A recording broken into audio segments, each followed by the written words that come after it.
Two of my pastoral teams are here, and they are going to say the prayer and the thought of the day.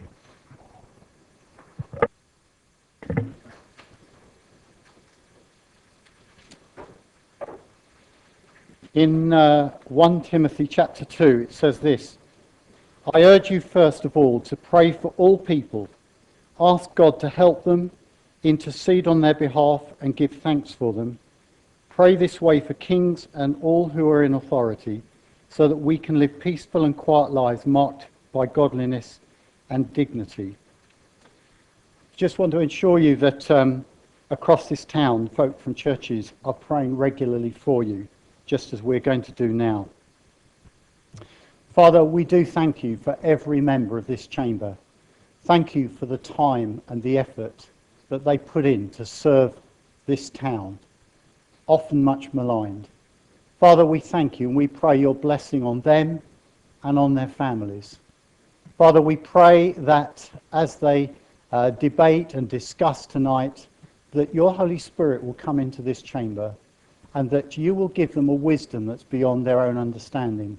We pray that they will be able to come to conclusions with respect and honour for one another. And we pray also for our town, the many people in our town who serve with their own time in order to make this town a better place. And we ask you to bless our town in your holy name. Amen.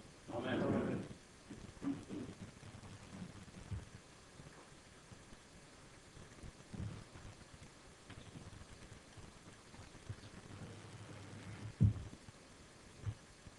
Honorable Mayor and councillors, ladies and gentlemen, it's my privilege to mention to you about something of what I do here in Basingstoke. My name is Naj Kadri, and I represent quite a few number of communities who are here, primarily the Muslims, plus every society you can imagine that we have got here.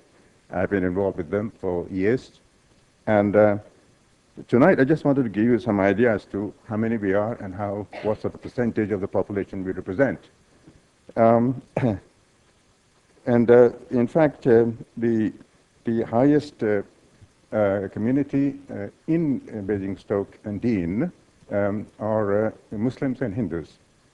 Otherwise, if you go to Rushmore, you'll find the Nepalese there, with whom I work as well. Anyway, so just want to give you some idea as to how these figures have come about. In 2011, the census produced a 60% figure of people with Christian religion, and 3.3% were non-Christian religion. But the interesting was 29.7% they said they didn't have a religion. I think Andy and I, we have to work for it. And in fact, the breakdown of these percentages are worth mentioning to you, because the Muslims are just around 1,800 to 1,900, but the Hindus are just over 2,000. That's the largest community I'm mentioning. But I'm working with everybody else. Filipinos, other European countries who have now come in now, Polish as well. So this is the work we are doing for the communities, and I would like you to understand that the amount of work we are doing up there is to bring about cohesion and integration. And thank you for your consideration. Thank you.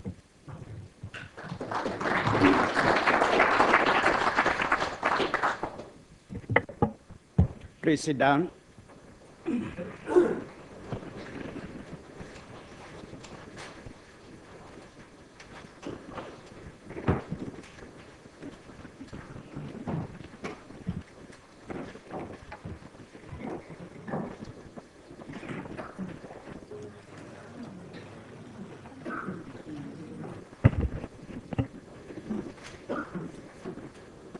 Okay, councillors. Fire evacuation procedures. There are no fire alarms scheduled for this evening. Therefore, If the fire alarm sounds, please evacuate the building immediately. The fire exit is located at the rear of this room. Go down the back stairs and meet in the War Memorial Park.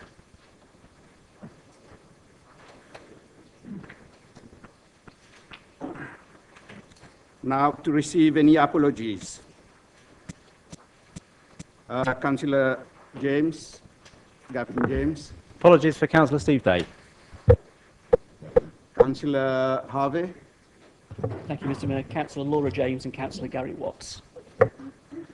Councillor Reid. Thank you. Councillor Janelle will be with us, but he's on his way and he'll be a bit late, Mr. Mayor. Lovely. Thank you. Any declaration of interest, councillors? None? Can we confirm as correct the minutes of the meetings held on the 9th of May, 2013? Is that confirmed? Agreed. Yes, Councillor James. I know they were supposedly agreed at the last meeting, but I noticed on the motion, the independent motion, Ollie Cubitt's motion on the housing numbers at the previous meeting, and I did ask it to be amended. It would appear Councillor Godson both abstained and voted for the motion, and that needs to be reflected. Yeah, that will be checked, Councillor James, and yeah,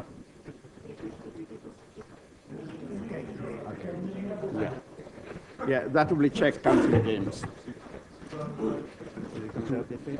Yeah, and is it on there? That's fine, it's fine. You Yeah. continue. Okay. Yeah, it's fine. Seven more. Okay. Announcements. Now we come to receive announcement from myself as mayor and the chief executive. I have one announcement to make. This is that bearing in mind the number of recorded votes at recent meetings and the time that these take, I have asked officers to look again at options for electronic voting and to bring a report to a meeting involving group leaders and me.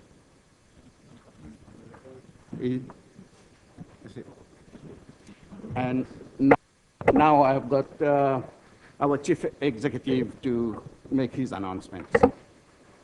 Thank you, Mr. Mayor.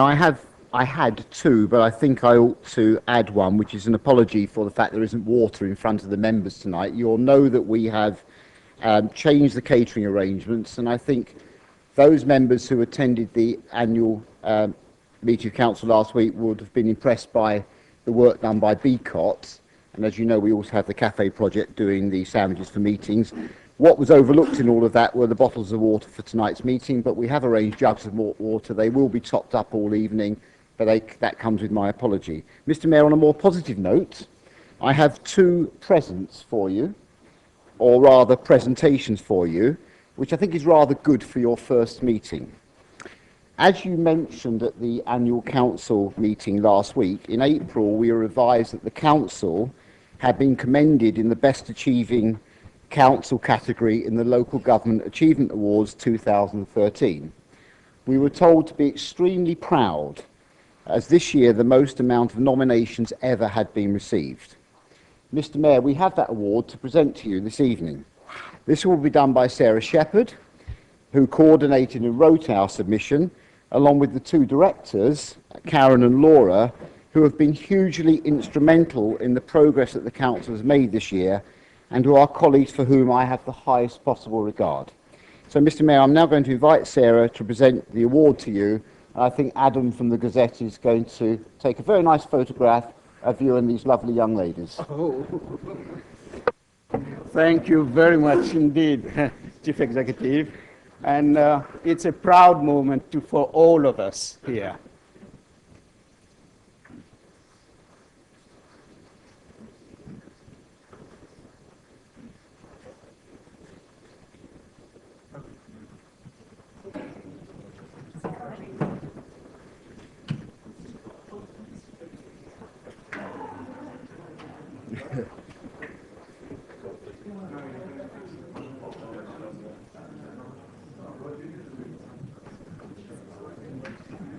You can move. Go, Adam.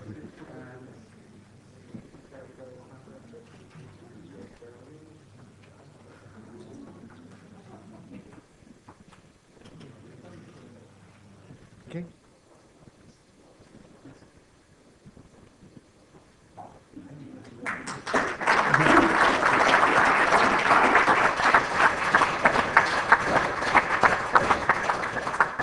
Okay, Mr. You sit down again. Thank you, Mr. Ed. Well, we haven't finished yet, and continue the theme of young ladies in the organisation. Basingstoke Town Centre has been awarded the prestigious Purple Flag Award. It joins only 38 places across the whole country that already have the purple flag. Just as blue flag is an indicator of a good beach, and green flag recognises good parks, purple flag is the gold standard for nighttime destinations and indicates, Mr. Mayor, and indicates where to go for a good night out in a clean, safe and welcoming environment. The recognition is the result of a bid submitted by a strong partnership of representatives from the Council, Hampshire Constabulary, Festival Place, Anvil Arts, the Basingstoke Street Pastors, and isn't it good that Andy's here to hear this, local licensees and Destination Basingstoke. The assessors were particularly impressed by the commitment and enthusiasm of the partners involved to continually improve the nighttime experience in Basingstoke Town Centre. Other areas the assessors thought were worthy of note were the clear police presence and strong street pastors team, the impressive arts and culture offer, the cleanliness of the town, and the retail and leisure offer available in the town centre.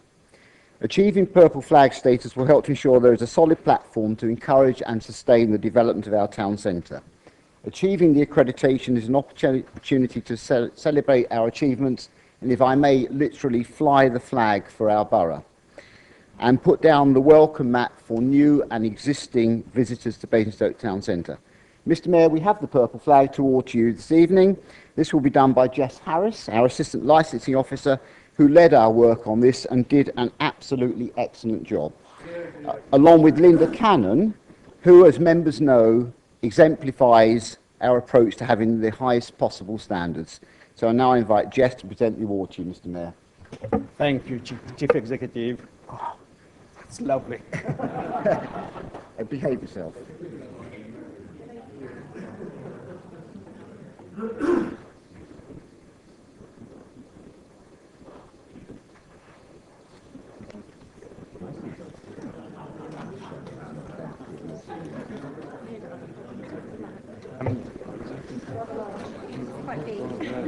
What we do is bring you and then fold it up a little bit.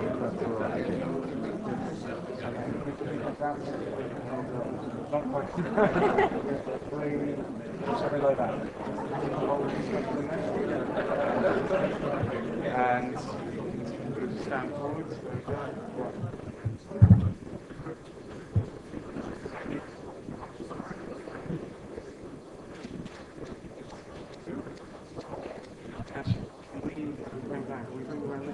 Yes. And then there we go. And then let's go the other and then just not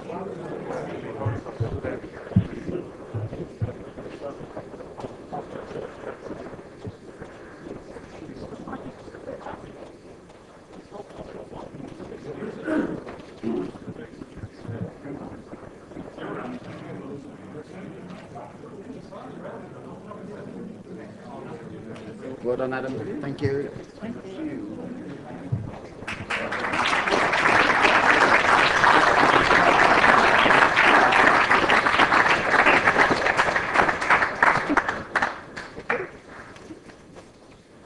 Right, down to business now, Mr. Mayor. Wow, that was great.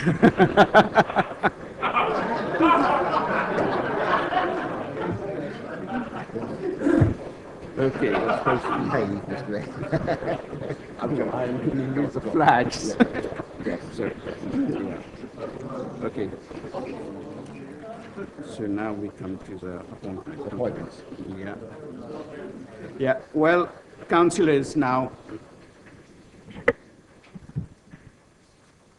we come to the appointment of a chairman to the Economic Prosperity and Performance Overview and Scrutiny Committee. Can I have nomination, please? Councillor Reid. Thank you, Chair. I'd like to propose Councillor David Leeks for Chair of EPP. Have we got a seconder?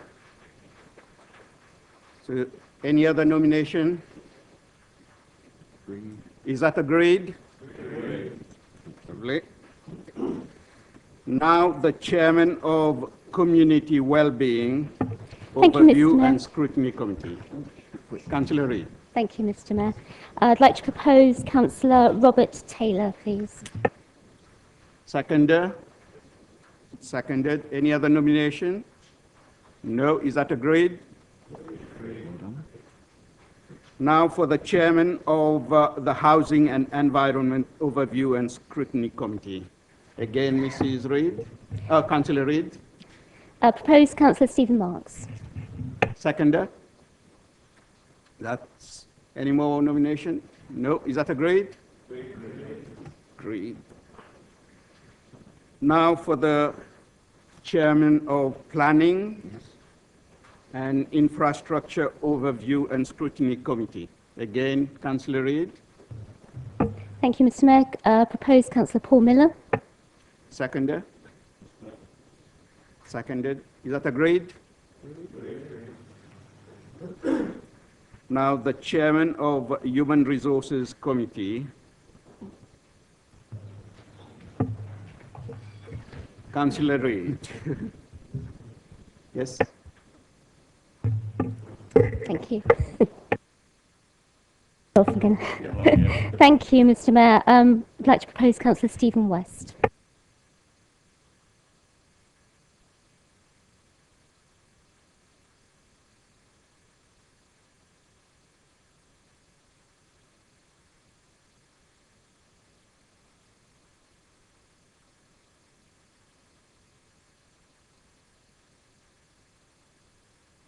Nominate Councillor Paula Baker.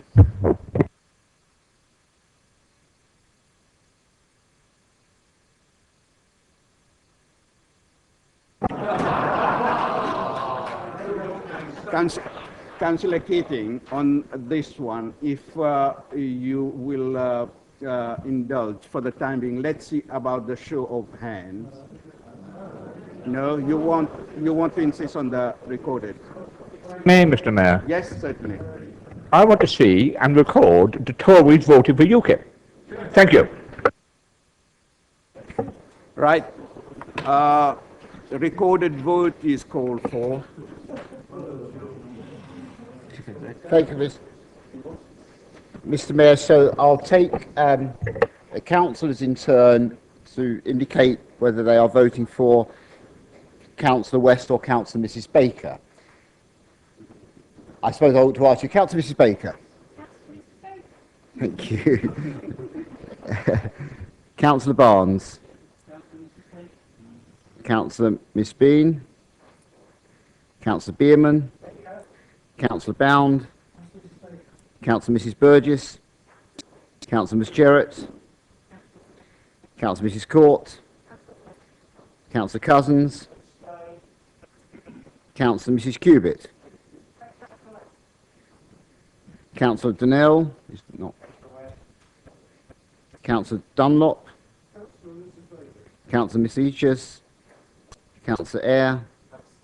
Councillor Finney. Councillor Mrs. Frankham. Councillor Frankham. Councillor Gardner. Councillor Godson. Councillor Golding. Councillor Gurdon. Councillor Harvey. Councillor Hood. Councillor Hussey. Councillor Isaac. Councillor James. Gavin. Councillor Jay Wardner. Councillor Jones. Councillor Keating, Councillor Leek, Councillor Leeks, Councillor Marks, Councillor Miller, Councillor Mitchell, Councillor Musson, Councillor Mrs Osserton, Councillor Parker, Councillor Peach, Councillor Potter, Councillor Putty, Councillor Regan, Councillor Mrs Reid, Councillor Round, Councillor Rafael, Councillor Sanders, Councillor Shaw, Councillor Sherlock, Councillor Mrs Steele, Councillor Mrs Taylor, Councillor Taylor, Councillor Tilbury, Councillor Tomlin, Councillor Mrs Tucker, Councillor Mrs Washbourne, Councillor Keith Watts, Councillor West, Councillor Mrs Wardridge. Thank you.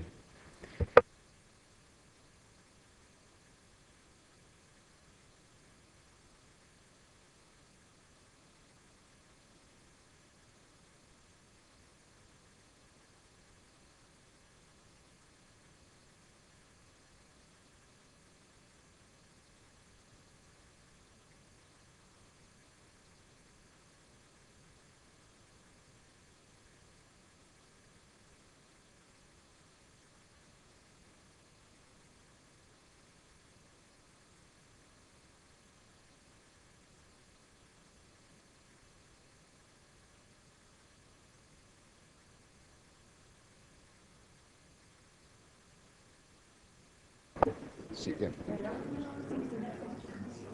Members, Thank you, Mr Mayor. 4 Councillor Mrs Baker, 12. 4 Councillor West, 29. Abstention 16. Thank you. Councillor West. Councillor West is duly elected. Now we go to the Chairman of Audit, Governance and Accounts Committee. Councillor Reid.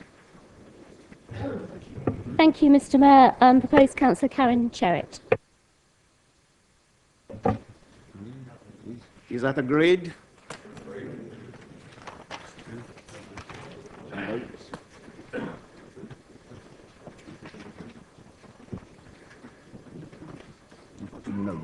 Yeah, this is only for noting that those councillors appointed by the leader and deputy leader as members of the cabinet, which is 9 in number now. Is that noted? Noted. Now we have got to appoint on a proportional basis members of the council to the following committees. You can take it on block if you wish, Mr Mayor. Now, we already have got a list. Can I take that en bloc for all those committees that I have? Is that agreed? Thank you. Now, can I move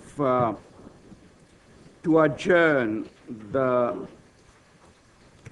council to enable short meetings of the following committees to take place for the purpose of appointing vice chairman? Chairman and vice chairman. And seconder? And my seconder is? Mr Mayor, I have pleasure in seconding the motion. Thank you. Agreed? All agreed? So, Agreed. is that all agreed? Yeah.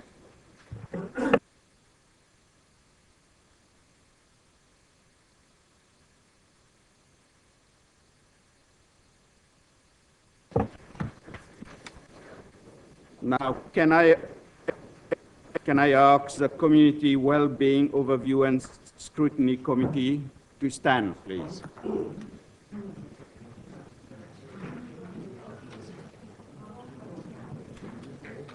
Chair is Councillor Taylor to ask for nominations of vice chair. Right. Yeah. Can I ask Councillor Taylor to ask for the vice chair? Thank you, Mr. Mayor. I would like to propose as Vice Chair of Community Wellbeing, Councillor Miss Bean. Any other nomination? Seconded, yeah. Any other nomination? Is that agreed? Lovely.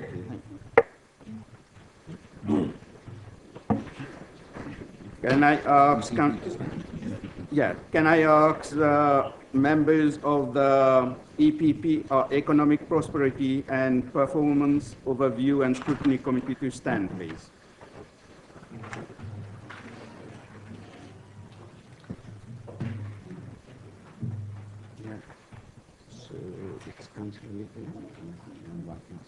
Yeah. Can I invite Councillor Leake to nominate the Vice Chair?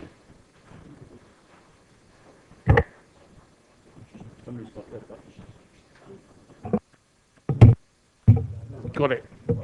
Councillor Leaks, this is not Leak, Mr. Mayor. It's me. I propose Councillor Miss Bean as Vice Chair.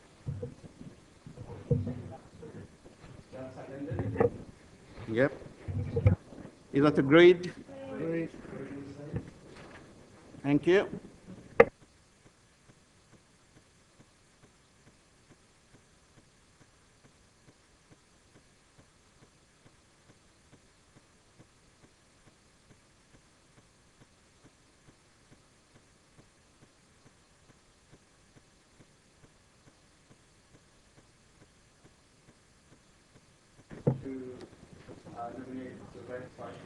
Mr. Mayor, I'd like to propose Councillor Reid. Is that seconded? Yeah, I'd like to second Councillor Reid. Thank you. Is that agreed?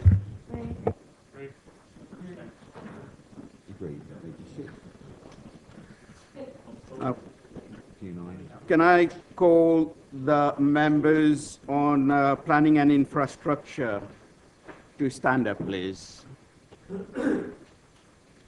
Who's the chairman? Councillor Miller. Councillor Miller. Can I call on Councillor Miller to nominate the Vice Chair, please?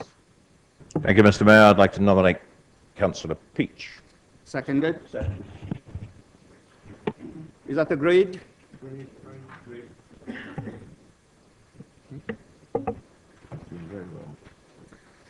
No.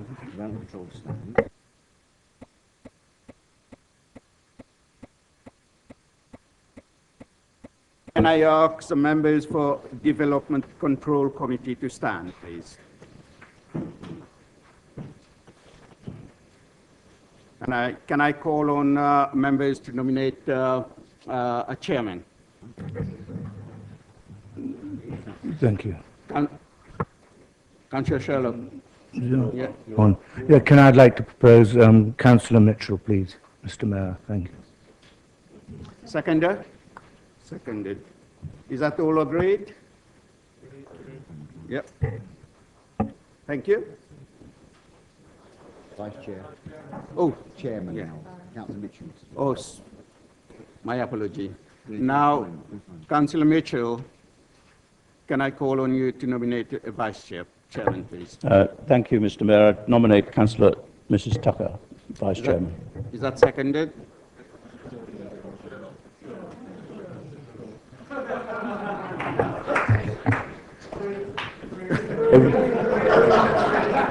Councillors, please. It was a long night, Mr. Mayor, last night on the Development Control Committee. I'm sorry about that. I nominate Councillor Sherlock as Vice. I should know that because we discussed it today. Councillor Tucker seconded. Is that agreed? Agreed? Thank you. Thank you, members. Okay, they can be seated. Now, licensing is the same. No, it's only, yes, licensing chair and vice chair. Chair and vice chair, yeah. Can I call on members of the licensing committee to stand, please?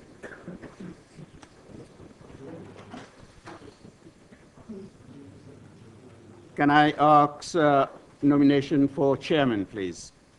Thank you, Mr. Mayor. I nominate Councillor Diane Taylor. Seconded? Are you on the licensing committee? Yes, I am. You so are. I should be standing up. Quite right, sorry. Yes. Okay. Is that agreed? Yes. Yes. Vice Chair asked me to say that. Now, can I call on Councillor Dan Taylor to nominate the vice chairman, please? Thank you, Mr. Mayor. I nominate Councillor Rita Burgess for Vice Chair of Licensing. Seconded? I second that, Mr. Mayor. Is that agreed? Great. Thank you. Now, can I call Human Resources. on members of the Human Resources to stand up, please? I'm not Vice Chair now, so it's Yeah. up to Councillor West.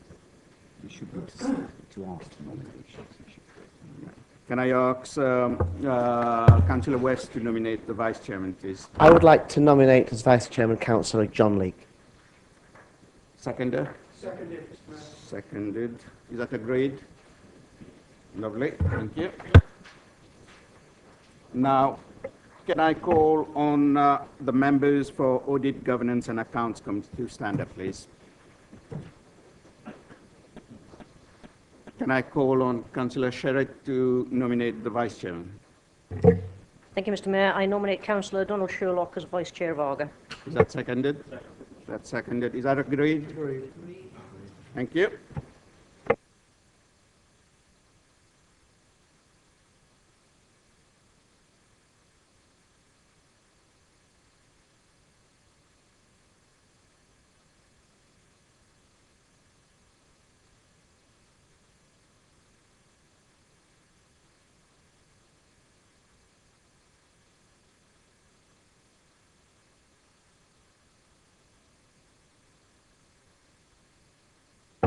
Now, members, now the council meeting is resumed. So, we have got now to deal with appointments to outside bodies as scheduled in... No, you've got the panels and working parties, Oh. item 10. All right. Yes. Okay. Yes, we have to make appointments to the panels, working parties and joint bodies. And it's set out in Appendix 1. Is that on the update? Yeah, yes. No, it's on the main. It's on the update, sorry. Yes, it's on the update. Mr. Mayor? Mr. Mayor? Mr. Mayor. Yes, Councillor.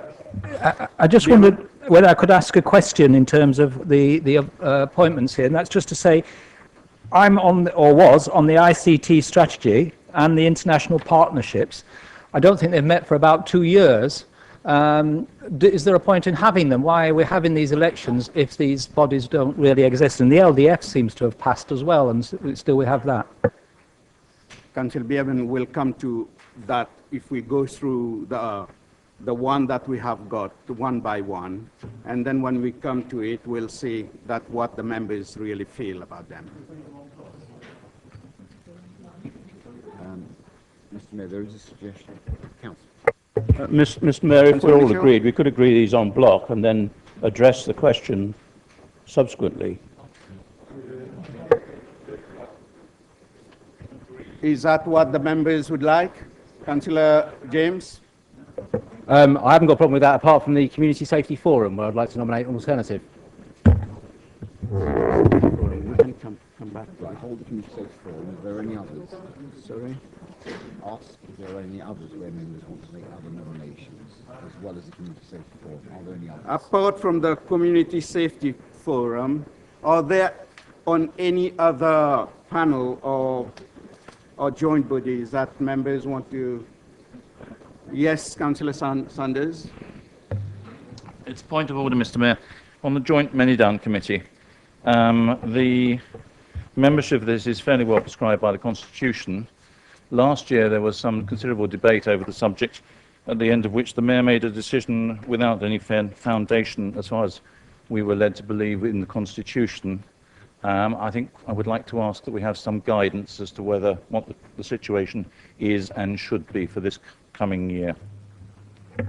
Thank you, Councillor Saunders. Do you want to take the others on block? Yeah, And do the and community then- safety partnership, and then I'll give guidance on the J&C. Yeah. Okay. Members, can I take, apart from the Community Safety Forum and the Joint Money Down Committee, can I take the rest of the panels and joint bodies on block? Councillor Gardner. Mr. Mayor, I think with the LDF member advisory panel, currently you have no nominations. Yeah. Just think. So, members, can I take it on block? We can accept those. Is that agreed? Well done. Councillor Baker? Thank you, Mr. Mayor. I notice the Many Down member advisory panel isn't listed. Is it intended not to be listed?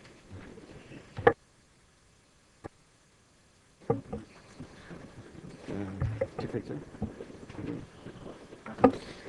Okay. Members, the Chief Executive is going to answer this.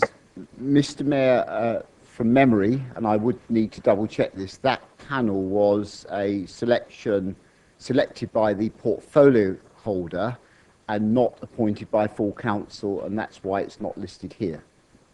And my understanding is it would therefore continue with its current membership and continue what I understand is to be very good progress on the Money Down scheme. Thank you, Chief Executive. Yes, Councillor Watt? Responding to Councillor Gardner, the LDF member advisory panel was agreed is filled proportionately on the nomination of political groups. Yeah. Yes, that's been disbanded, is it? Councillor Harvey. Take Councillor Harvey. Councillor Harvey? Thank you, Mr. Mayor. Just on 2 points. Firstly, can we have clarification what has happened to the LDF panel as council? What was rightly raised, partly because we had assumed, and it was only an assumption, that the P&I committee had subsumed it because of all the work that was going on. So if it exists, does it? If it doesn't, then it shouldn't be here, and where is it, and what is it? And secondly, in terms of the Many Down members advisory panel, if it is a members advisory panel, it should be listed. If it isn't, what authority does it have in the context of being a map? When is a map not a map, if it is a map in the first place? Yes. If it is a map, it should be a members map and not for cabinet members alone, but just where does it sit? Thank you. Chief Executive, you want to answer that? I've got to take Councillor. Yeah. Councillor Keating, yeah, before we... Thank you, Mr. Mayor. I'm currently a member of the Members Advisory Panel on Many Down. I'm assuming, and I have assumed, that because it was created between annual council meetings, that it was selected by the cabinet member. But I do think it would be right for it be formally appointed at this meeting, so that it becomes an established legal underpinned committee, members advisory committee. Thank you.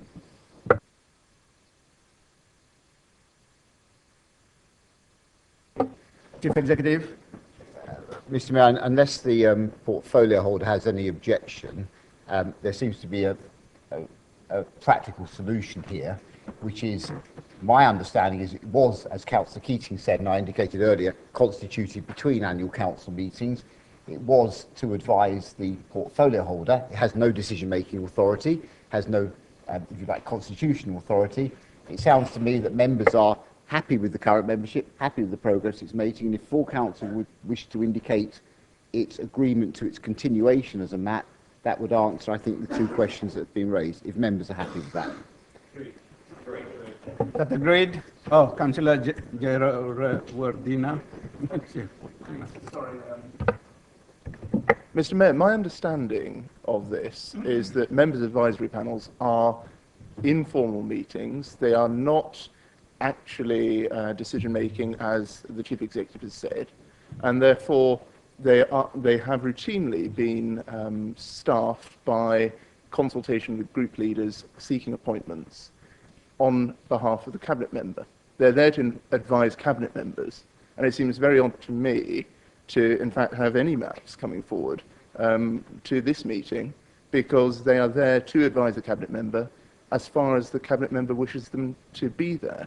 We've made very clear commitments to that. It may not always be the case. Equally, the constitution of members' advisory panels may wish to change in the future. They may wish to grow. They may wish to shrink in size. It's important to retain that flexibility, and I would argue that we should not bring any more maps to full council. Indeed, I would argue we should have the maps that are tabled removed.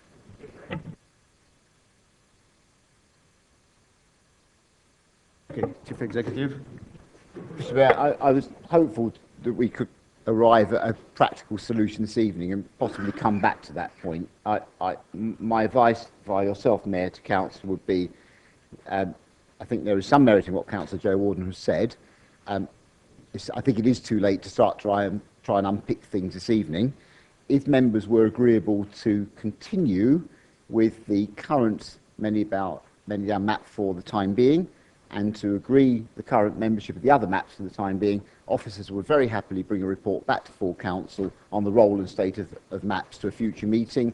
Consequence of that would be members could determine how they wish to proceed in the future. Is that agreed? Councillor Harvey. Thank you, Mr. Mayor. I appreciate what the Chief Executive is saying, but we're kind of making quite a meal out of this, aren't we? This is very simple. For years now, at least since scrutiny was got rid of, the panels have come to full council and they've simply gone through because they are what you say they are. They are members' advisory panels to cabinet members. So again, if we're going to change the goalpost now again, let's get our ducks in a row. We've just agreed a whole series of them.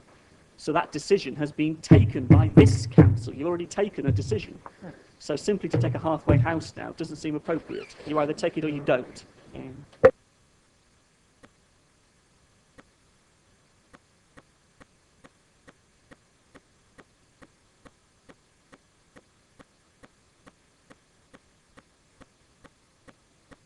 Keating, we heard enough on that particular matter. And is that agreed that... Can I ask that a vote be put, since the Chief Executive has made a perfectly reasonable and practical proposition, and it seems arcane to debate it further. If we want to argue about it, it should be in the context of a debate and a vote. And as we don't have that as an item on the agenda, it seems inappropriate. So I don't see why we're continuing to debate it.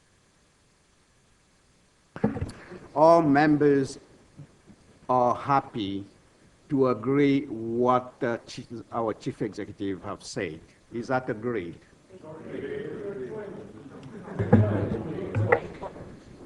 That's just been agreed, Councillor Parker. Mr. Mayor, I'd like the Chief Executive to say again what it was he was recommending, because there's been a lot of discussion in between. Councillor Parker, it's already been agreed. If ever there was a need for a member advisory panel, Mr. Mayor, it's on the local development framework in the past year, and we ought to carry on. I have to call you to speak. Points of order on the Constitution, Mr. Mayor. If they're not, you should... If there are not points of order, I cannot really call on people to speak. Councillor Hussey, is that a point of order? All I would like is clarification from you, Mr. Mayor, what has been agreed. Not that. I just want the words. What has been agreed? Our Chief Executive is going to explain. Mr. Mayor, as per the update, with the exception of the two that we have to return to, they were left to one side, the membership of all panels, etc., included on the update has been agreed, with the exception of the two that we're going to return to. I'll give you those in a second. Let me just finish this bit, please. On the Manydown map, what I suggested to Council, which has been agreed, is that Council would agree to the Manydown map current membership continuing, but that officers would, if members so wished, bring a report back to a future meeting of Council on the role of maps, so that by the time we get to this position next year, there is clarity about the role and the appointment of members to maps. Yeah. The two outstanding ones, Mr. Mayor, one of which I'd forgotten, so I was buying time, was the Community Safety Forum and then the Manydown Joint Management Committee, which you would need to take separately. Councillor Bierman. Is that a Point of point order, Mr. Mayor. I was promised some clarification about the panels that haven't met and what's going to happen. I have had a whisper from Councillor Horace Mitchell, but I still would like a formal statement on those, please. This is something which is a matter for the members. We have already agreed to how we're going to proceed.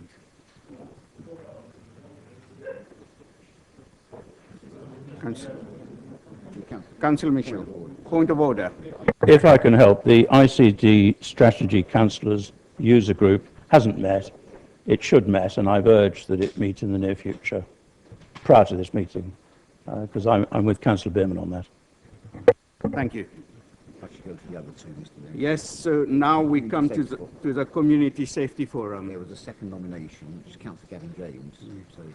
Councillor James, Gavin James. I'd like to nominate Councillor Stuart Parker if I'm allowed, and I haven't already agreed to something else. Councillor Reid. Thank you, Mr. Mayor. I'd like to nominate Councillor Saunders. Councillor James, nobody seconded. You have. Okay. So two nominations. Thank you. We have got two nominations. So that goes to a vote. Those in favour of Councillor Parker, those in favour.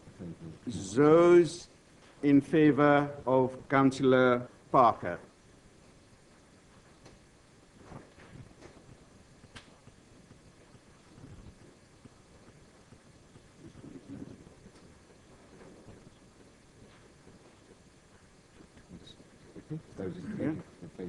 And now those in favour of Councillor Sanders.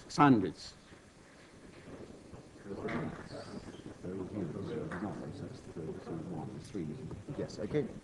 Thank you. 20. So you vote for you, Mr. Mayor. So did you abstain? Yeah. Yeah. I Thank you, Mr. Mayor. There were 26 votes in favour of Councillor Parker, 30 votes in favour of Councillor Sanders, and Mr. Mayor, you abstained. Yes.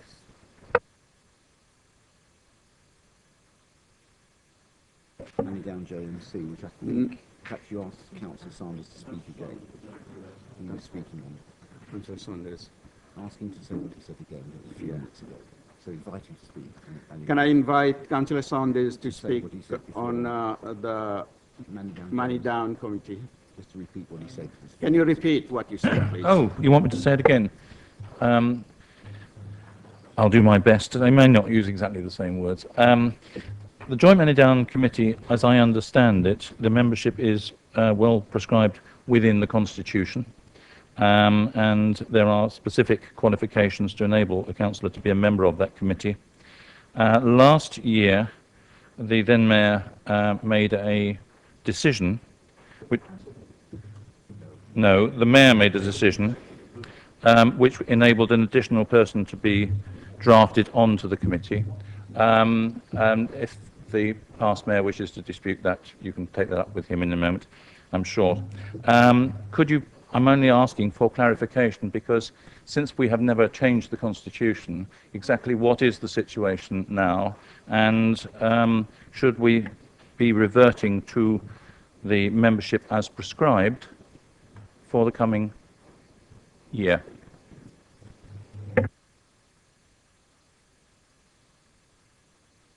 Yeah. Now, it has to be points of order. So I'll call, is that the point of order, Councillor Harvey? Just like the last one was, Mr. Mayor. In terms of the Constitution, quite clearly, the Mayor made a decision that was entered into the record as the decision of the Council, therefore it stands, and the Council has decided to have 5 members on this committee. Under the Constitution, you cannot revisit a decision of this Council when it has been made for a period of time.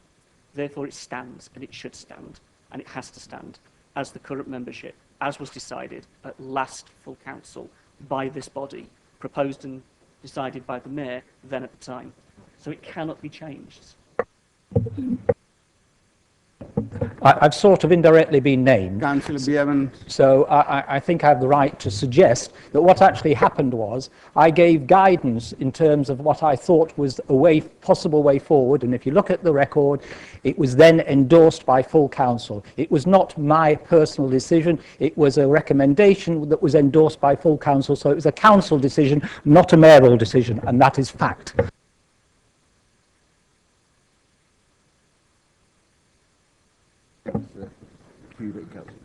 Councillor Cubitt, you may stay sitting down, please. Yes, for the record, I don't believe that 6 months has lapsed since that decision anyways.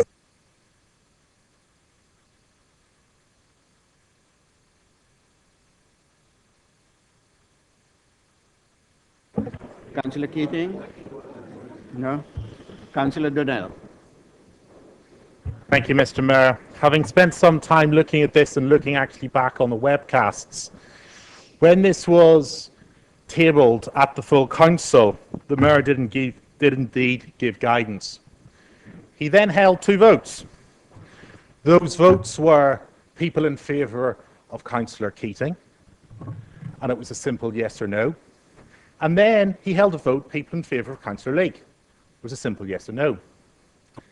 There was never a vote put to the council to explicitly increase the committee size from 4 to 5. We never voted on that. We had 2 votes to elect 2 people on a simple majority to 1 position. We never voted to extend the committee. And as I've raised this in the chamber before, and in correspondence with the previous mayor, do not believe that it is in the power of the mayor to arbitrarily increase the size of any council committee without a vote and backing of this full council.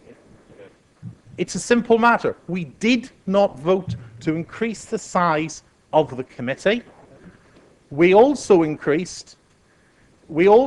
as I learnt later, had not consulted with Hampshire County Council on the potential increasing of a committee which is joint with them.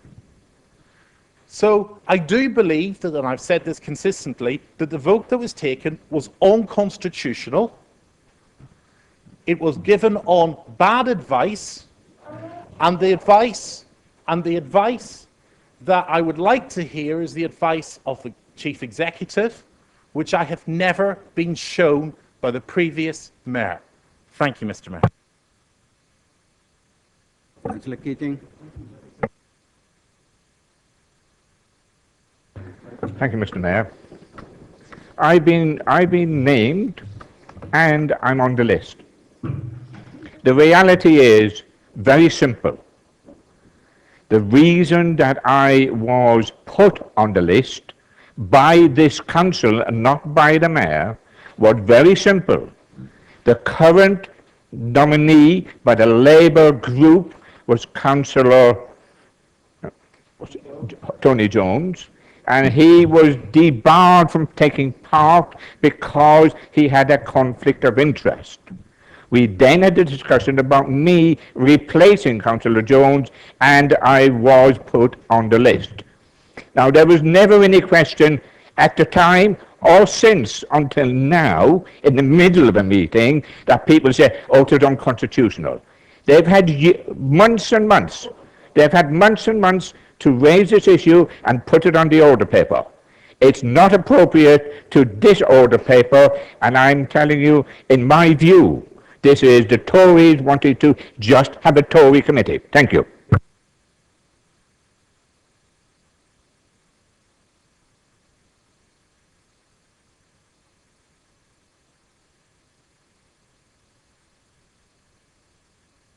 Donnell, is that a point of order again? On a point of order, that was factually incorrect. I raised it and challenged the mayor's ruling at that council meeting and have followed up both with the chief executive and the previous mayor since.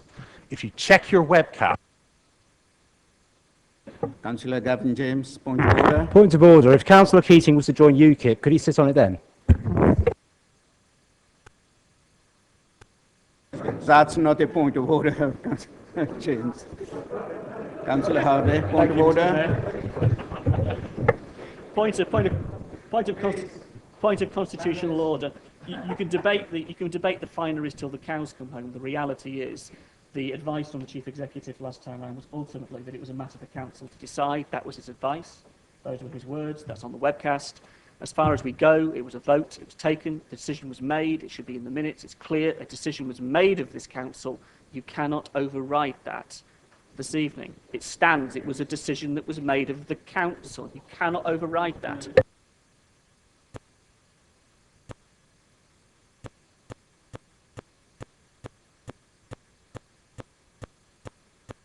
I would like the chief executive to advise. Please, chief executive. Okay. Thank you, Mr. Mayor. I think it might be worth recapping on the advice I gave to council before, and to explain my understanding of the implications of what I agree was a decision taken by council. Because I think the implications are quite serious, and I remember when I was asked to advise last time, I did raise the potential for challenge. The position is this.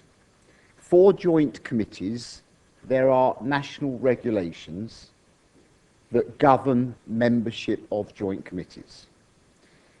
The regulations state that the number of representatives on such committees have to be specified.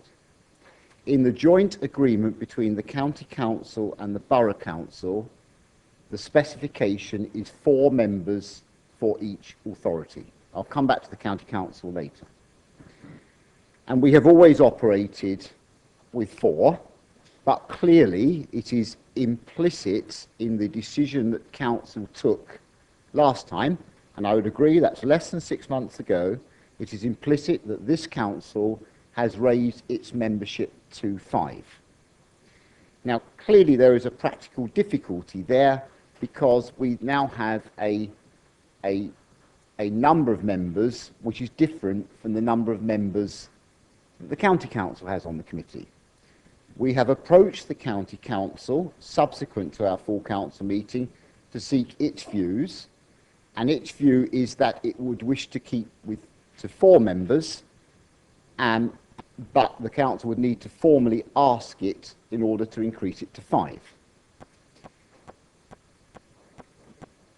No, there is no such thing.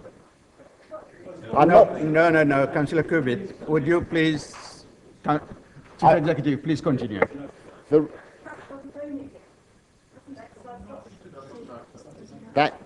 Mr. Mayor, Councillor Kurbit, I will give please my guidance as best I can to council as would you clearly as I let can. the Chief Executive speak, please? There is, however, there are 2 problems that I see, and I think it is right that I should advise council what those problems are, although I do agree that I did say that ultimately it's a matter for full council. The 2 problems are this. Councillor Keating, under the national regulations, does not qualify, and this is what I said last time, to be a member of the JMC, because his ward does not lie wholly or partly, and we include adjoining in that, lie wholly or partly within or adjoin the Manydown land. Contrasted with that, Councillor Jones would have qualified, but of course he's declared an interest. So what, in essence, the council decided to do was replace a member who would have qualified if they'd been elected with a member who doesn't qualify. Therefore, we would be, if Councillor Keating sat on that committee as either one of our 4 members or one of our 5 members, we would be in contravention of the regulations. There is no question about that. The practical difficulty is at the moment we have a JMC up and coming to look at the annual accounts. We have 5 members, 1 more than the county, therefore we don't meet the agreement with the county, and we would have, if you agreed the membership tonight, a non-qualifying member. That is a difficulty because when the 2 councils come to meet, the county council may well say, and in my view quite rightly, we cannot have this meeting to agree the accounts because you have one more member than is under our agreement, and you have a member who doesn't qualify. That is the difficulty, Mr. Mayor. Ultimately, yes, it's a matter for full council.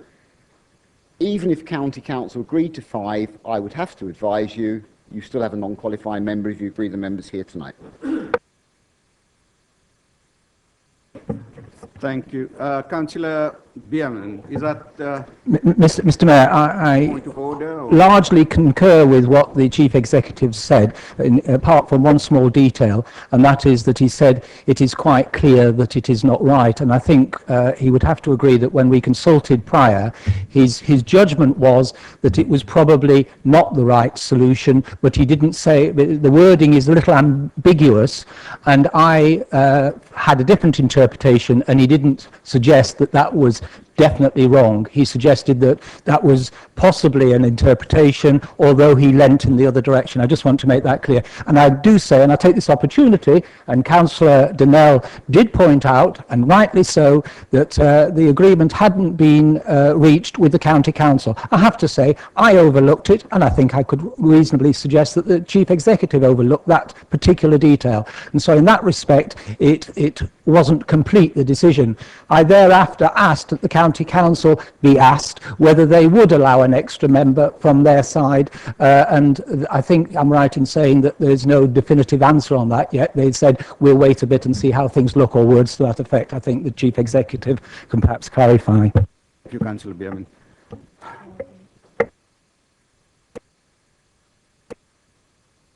Harvey? Thank you, Mr. Mayor. Again, those reasons and the documentation that the Chief Executive refers to is there, but it's a hierarchy. And in the context of appointments, we have a cabinet member who is appointed to the committee that toward does not abut the land.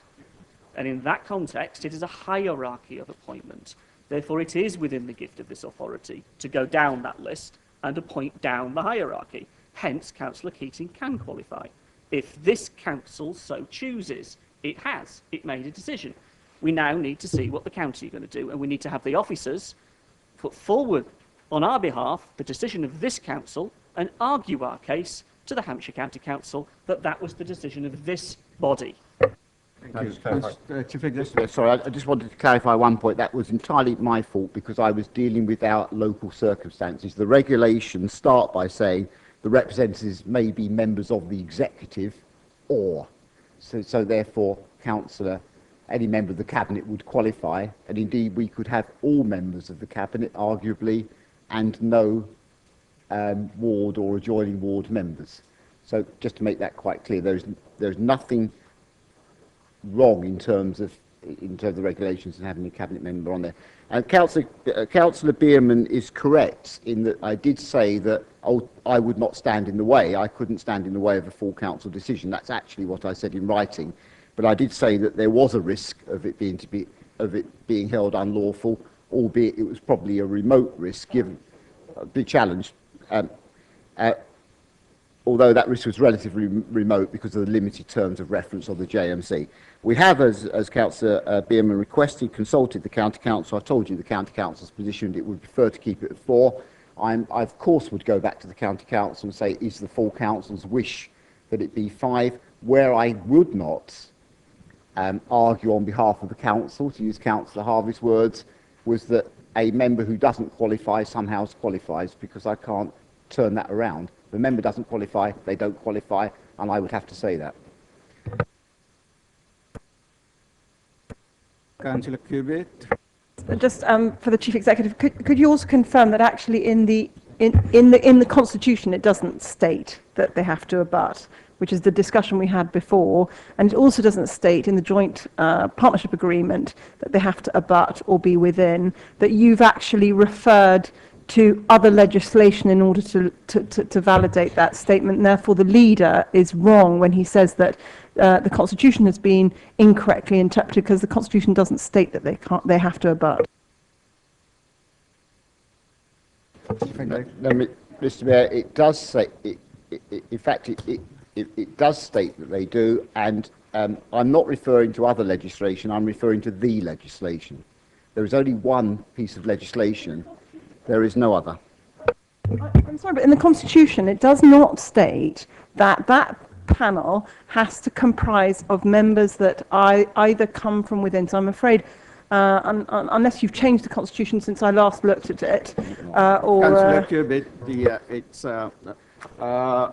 the Chief Executive, Councillor Goddison. Are we on?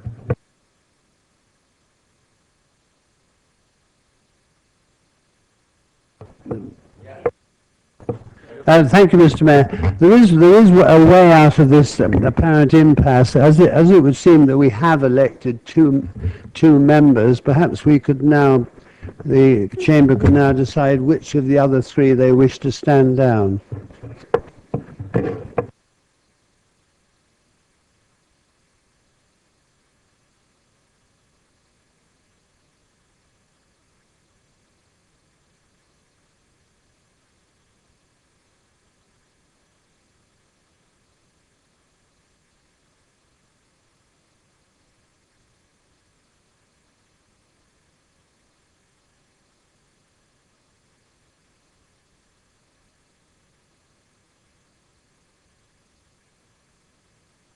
Well, members, we have got here a list of nominations. And it is for the council really to decide on whether to accept those nominations or to reject them, or to, if from the clarity that the chief executive have brought forward, whether there is the non-qualifying member would like to stand down, and it is going to resolve this matter as is. So I leave it for all members really to, I'll put it to you to decide. Councillor Cubitt. I'd just like to say that I think it bodes very badly on the council. I think it's extremely inclusive to have a member who represents a huge number of constituents in our borough that very close to that site. And I think it's very mean-spirited of the Conservatives to refuse to allow him to be on the committee. Councillor Cubitt, we have been through all that. We have gone through all the explanation. Yes, Councillor Deakus. Mr. Mayor, this isn't the Conservatives, this is legislation. We don't write the legislation. We are making a decision based on legislation which takes precedent over everybody in this chamber.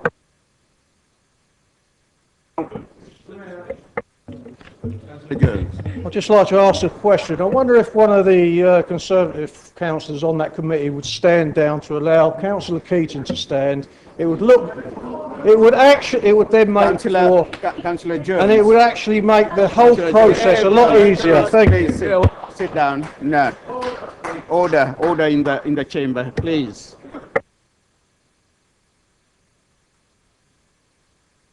Can I have advice from the Chief Executive, please? Listen, I only have one point to answer and one piece of advice. The point to answer is that I am satisfied that the arrangements I have described are in accordance with our Constitution. Appendix 7, paragraph 3.2 on page 154 of 277 of the Constitution. The only thing that the Council, by custom and practice, have done that's different from the Constitution is that full Council has made the appointments rather than the Executive. But the qualifying criteria I referred to is where the Joint Committee has a responsibility for a particular area, then the Council may appoint other members of the Council other than the Executive to the Joint Committee if their wards include the area or a part thereof. And that's a direct quote from our Constitution. So I know my advice is correct based upon our current Constitution.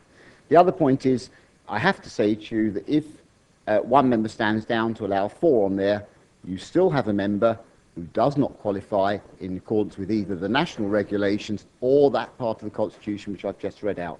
I can't help that, that's a fact. Yes, Councillor Keating.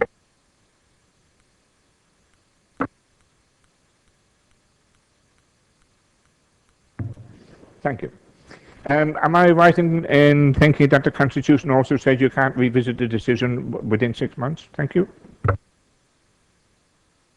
The chief executive have already said that, you see.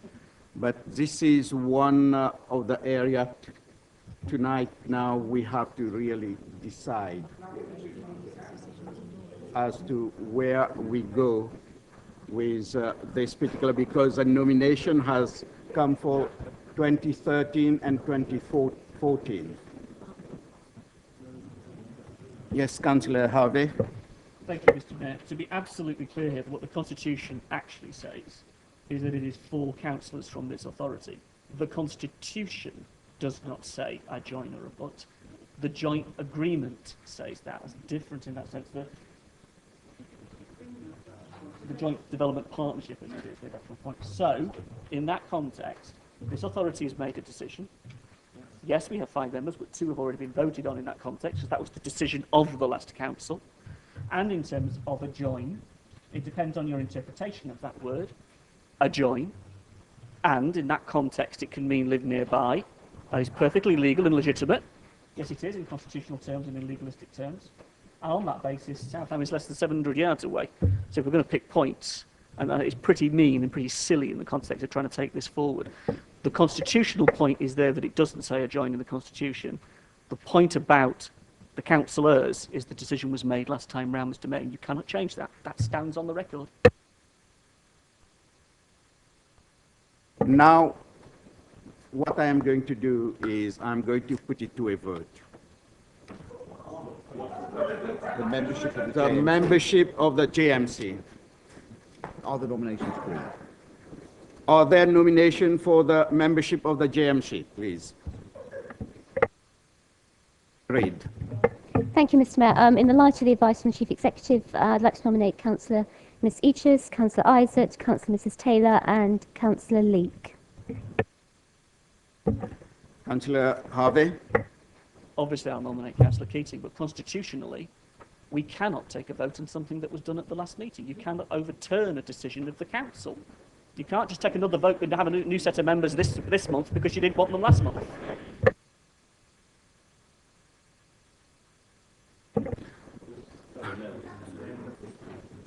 On the advice of our chief executive, I am allowed to turn down the decision. Mr. Mayor, if I may explain why, at the last meeting you voted for membership for the council year 2012-13. You are now voting for membership for the council year 2013-14.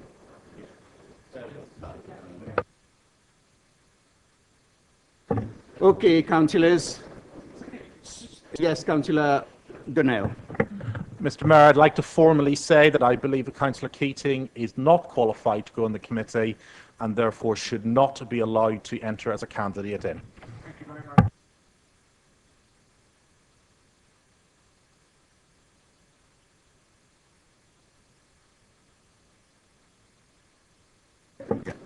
Well, second the nomination. And have we got a seconder for Councillor Keating? Yeah. So both of them seconded. So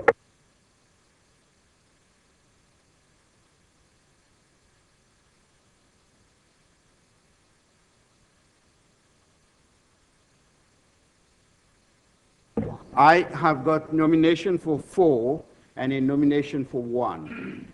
So can I have a vote on the nomination?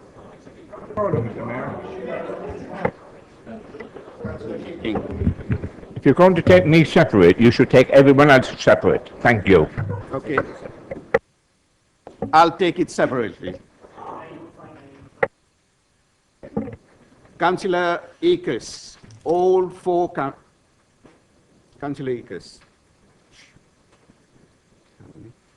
That will be, if you're abstaining, 29. 29. Third. Sorry, 30. Okay? Yeah. Yeah. Yeah, thank you. Thank you. Now, Those against? those against? 30. Those in favour? Okay. Yeah. So, Councillor Akers is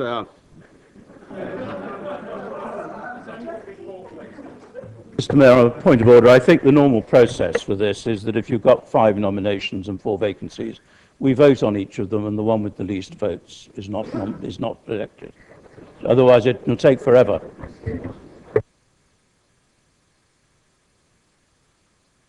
So the next person is Councillor Isaac.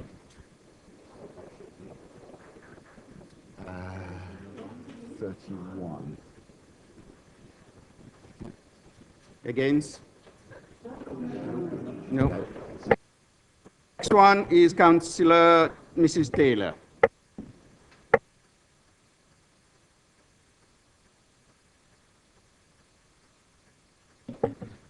Next one is Councillor Lake. John Lake? 31, 32. 32. Yeah, and now Councillor. Thank you. And now come to Councillor Keating. Against? Oh, no, it's one favourite. One. Oh. 1, 2, 3, 4, 5, 6, 7.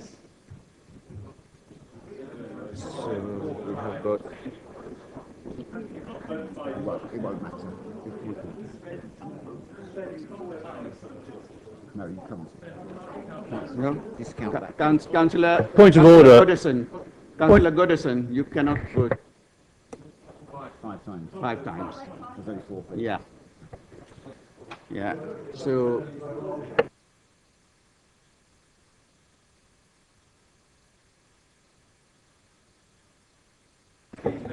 We have got please, councillors. Councillor Akers, Councillor Isaac, Councillor Taylor, and Councillor Lake are elected. Thank you. A point of order, Mr. Mayor. Yes, Councillor West. I have got no personal axe to grind about the issue of Manydown, but I do have an issue with democracy. And at least 2 people in this chamber have voted more than 4 times, which makes a complete mockery of this entire process. And I request in the strongest possible terms that you do this again, and we make sure that each member doesn't vote more than 4 times. Thank you.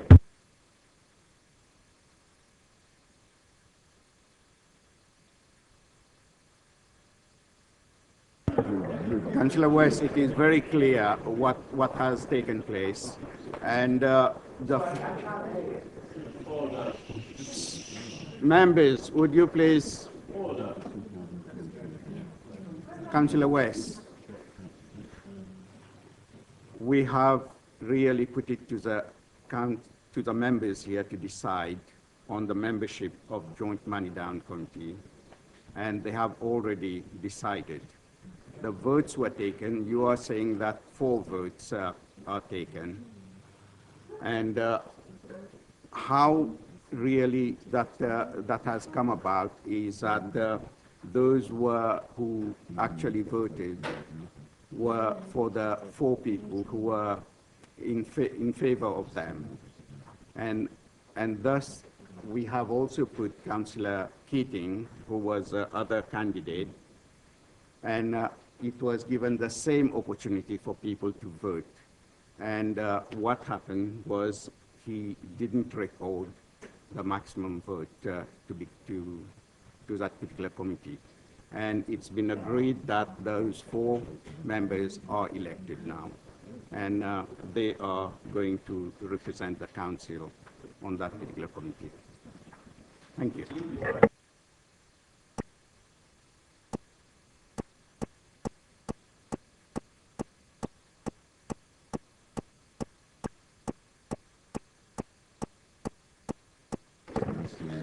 And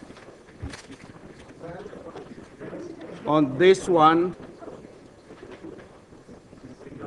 can I,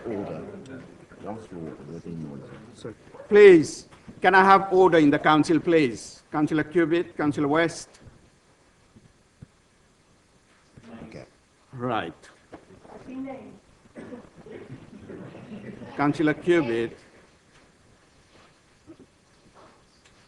This is a council. There are people outside who want to see us act properly. So please, would you please keep the decorum of this chamber? Now we have come to item 11, which is outside bodies and appointments, which I have got here that the majority of appointments have been decided. Is that agreed? Except those which are highlighted, I'll bring it back. Councillors? Councillor James? There are some where there's more nominations than spaces, which we may have to vote on. We'll deal with them. That's what they are highlighted for me, and I'll come back to them. We'll start with basic decision advice bureau. Yeah. Start now. So we come to the Basingstoke Citizen Advice Bureau. We have got 2 vacancies, and we have got 3 nominees. That's 2 votes. So we're going to have two votes each. Please understand, we're going to have 2 votes each. Now, we got Councillor Woolridge. Those in favour? Those in favour? More than 1 vote. Right, we have to observe now.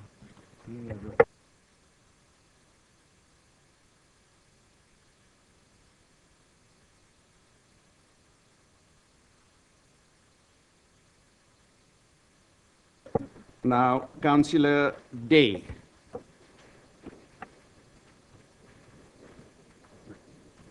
That's an awful lot. That's an awful lot.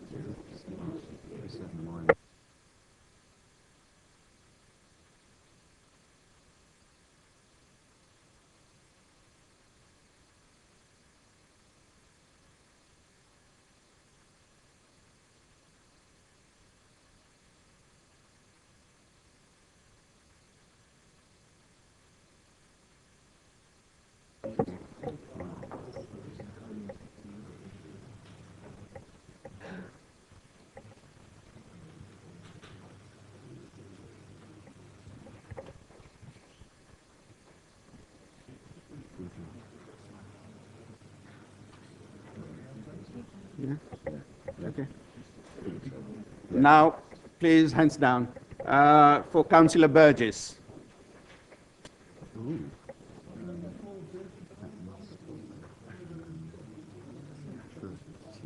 31.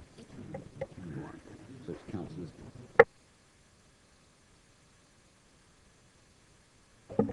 Councillor Day and Councillor Burgess are appointed. Okay.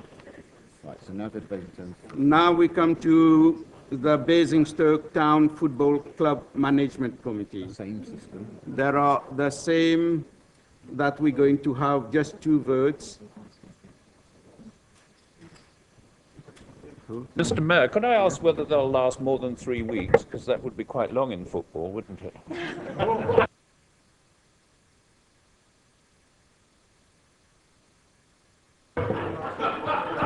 I think it's fair. I think it's. I can't comment. I think it's fair to say the Basingstoke Town Manager is not a Okay, councillors. We got Councillor Gary Watt's name to be withdrawn. Councillor Watt's his name to be withdrawn. Councillor Watson, how withdrawn? Don't need to vote. So Move on. So we don't need to vote. We move on.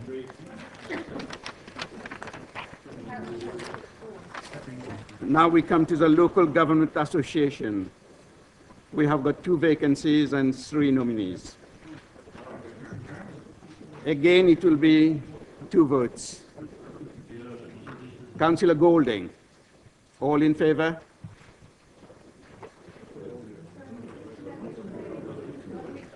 Local Government Association. Local Government Association, National Urban Commission.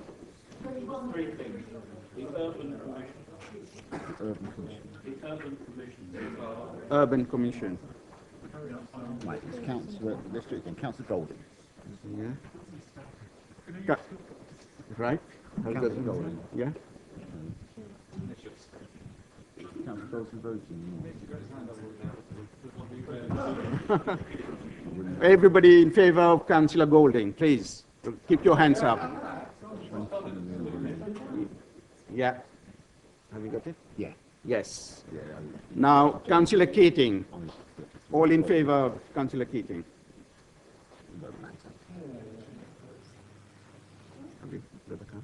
Just a minute.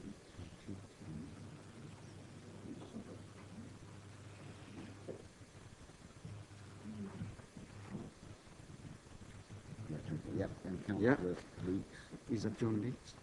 Councillor Leeks. David Leeks. No, they're different names, but Councillor Leeks. Yeah. Now, Councillor Leeks. All in favor?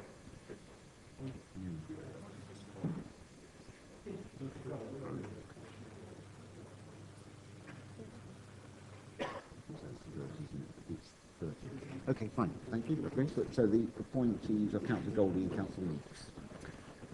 So, thank you, members. So the members appointed are Councillor Golding and Councillor Leeks. Now we come to Sentinel Housing Association. Just clarify here, Mr. Mayor. Can we have a clarification from our Chief Executive? Mr. Mayor, just to say here, it's for one place and one substitute or deputy.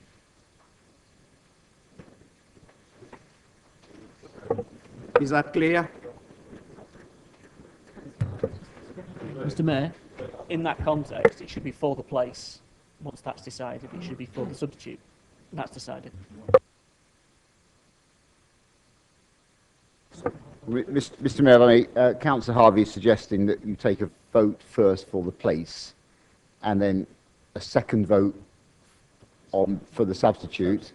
Your alternative, which is a perfectly acceptable way of doing it, your alternative is to take 2 votes and take first as the winner as the place and the second as deputy. It doesn't matter. We do it. It's up to you, Mr. Mayor. Mr. Mayor, can I suggest that we should do it Councillor Harvey's way, because I happen to know from the 2 candidates from this party, one wants to be the nominee and one wants to be the second. So it would be much more helpful if we did the voting Councillor Harvey's way. Councillor Brown. Mr. Mayor, can I nominate Councillor Gardner to be the lead on Sentinel? Thank you. So we take on a vote on Councillor Gardner. Yeah, is that seconded? Yeah. Vote on Councillor Gardner. You nominate Mr. Mayor. Councillor Can I Harvey? nominate Councillor Laura James, please?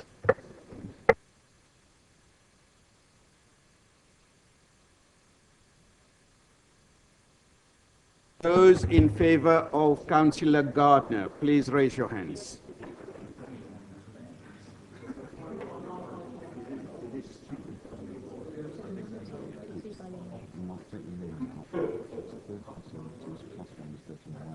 Yes, those that's Councillor James. Now, those in favor of Councillor James, please raise your hands. I think Councillor Gardner has it. So Councillor Gardner is. Now, No, you've got to say. yeah. Who's got it? Councillor Gardner. Councillor Gardner, oh, please, yeah. Councillor Gardner has the place. Councillor Gardner has a place.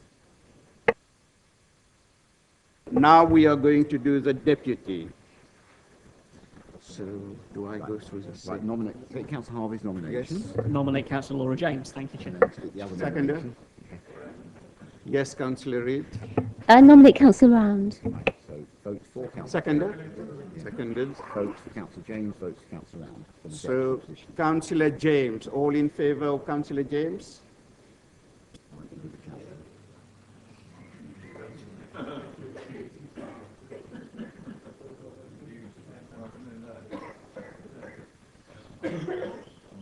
Yeah. Yeah. Yeah, those in favour of Councillor. And now all those in favor of Councillor Round. Which is. So it's Councillor Round is the deputy, Mr. Mayor. Councillor Round is a deputy. Thank you.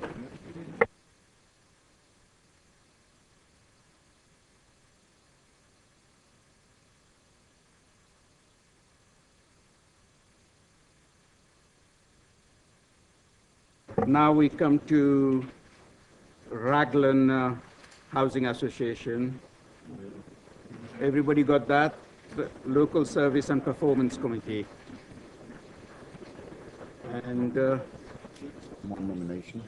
and we are looking for one nomination. Councillor Reid. Thank you, Mr. Mayor. Nominate Councillor Stephen Marks. Any other nominations? No? All agreed?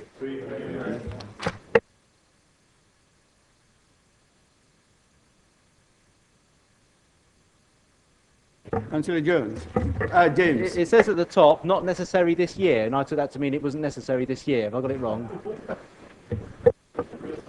Mr. Mayor, just to explain, it was because there was actually a resignation from that position. Therefore, it was the exception to the not necessary. It was necessary to find a replacement.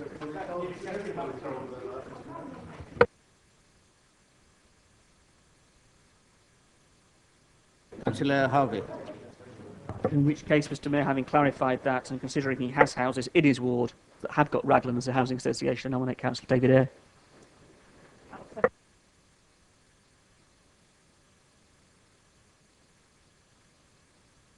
Councillor Hussey. Just a question, Mr. Mayor.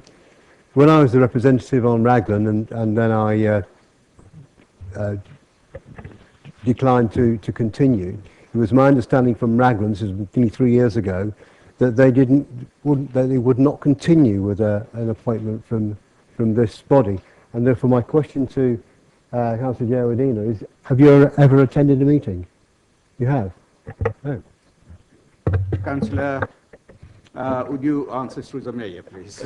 Mr. Mayor, I can confirm I have attended, but I'm now resigning from this, and it's been agreed with Raglan that they would like to continue having representation from Basingstoke and Dean Borough Council, and therefore, in order for the council to make a new nomination to this committee.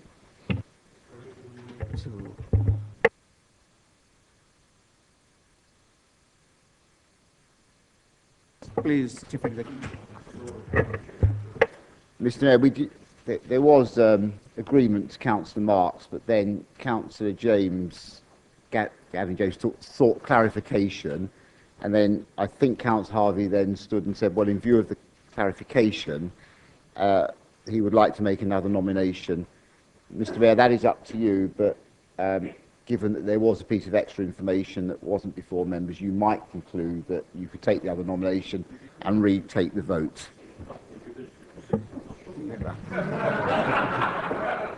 Well, members, as this has been clarified, I'll take the point made by Councillor Harvey, and I call your nomination again, please. Nominate Councillor David Eyre. Is that seconded? So those in favour of Councillor Marks? We know the number. Those in favour of Councillor. Yes, hands down, please. And those in favour of Councillor Eyre? Well, Councillor Marks is the elected rep. Councillor Marks is elected. 12? Right. So we put it 12 now. Members, now we come to note the 2013 and 14 municipal meetings of the council, which are listed on your papers. Is that agreed? It's for noting. It is for noting. Is that noted? Mr. Mayor. Yes, Councillor Lee? Could I ask that in future we actually get these dates rather earlier than we have? It is very inconvenient. I mean, we try to encourage more people to go to the Anvil, myself being one of those. But actually, they published their programme right through to the middle of next year 2 months ago. And we're inviting people to book tickets by the 6th of April. I kept asking whether we could have a calendar for next year. And it has taken excessively long time, and I hope next year we can have the whole of 2015 way before we've had the calendar for 2014. I don't see why it can't be set later this year, sort of in December time, and then we have a chance of planning our lives. Thank you very much. Thank you, Councillor Lake.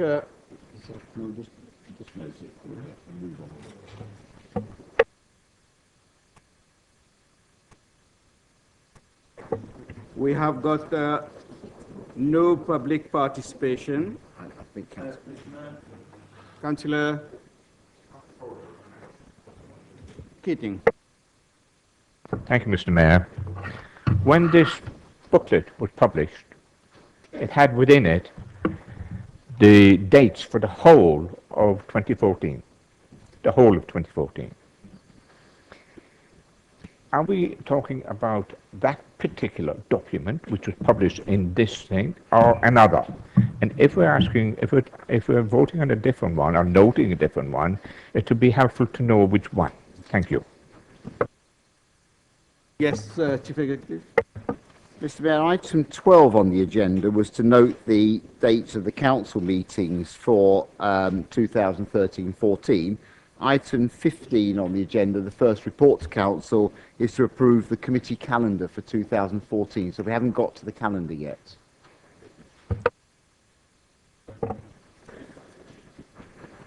Is that clear to everybody now? Yep. Now we come to item 14, which is petition. We have got none. No. Report to council. Now report to council. We have to approve the committee calendar for 2014. Councillor Harvey. Thank you, Mr. Mayor. In looking at this document, in September of 2014, we noted that there is a council meeting scheduled for the 4th of September. That would create an issue in our mind with not only group meetings being in August, but also papers, documentation and other elements all being pushed back into August, which has always been the fallow month. It's always been a month in that consideration. Therefore, we would like to suggest, nothing more than this, for the Mayor to go away to consult with the Chief Executive, if you would, on bringing the meeting to mid-July, as would be appropriate, as would be normal in those circumstances, thereby avoiding the top of September and pushing all the paperwork and all the organisation into late August. Yeah, this is noted, Councillor Harvey. Yes, Councillor Raphael. Can I thank the Chief Executive for noting the comments on Maunday Thursday and for putting it grey on this. At long last, it is sacrosanct.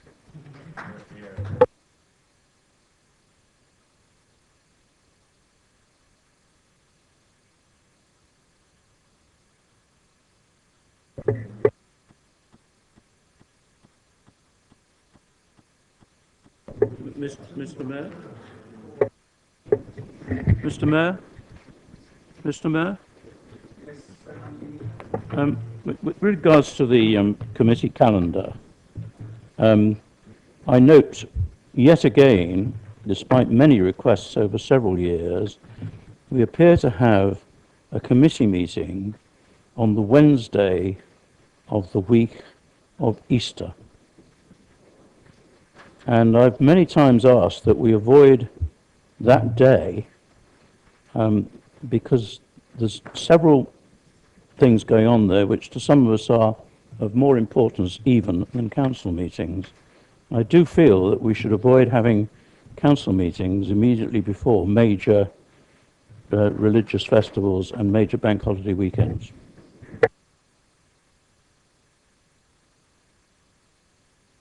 Yeah, we can look at that as well. We will look at this as well, and it is noted, Councillor Mitchell.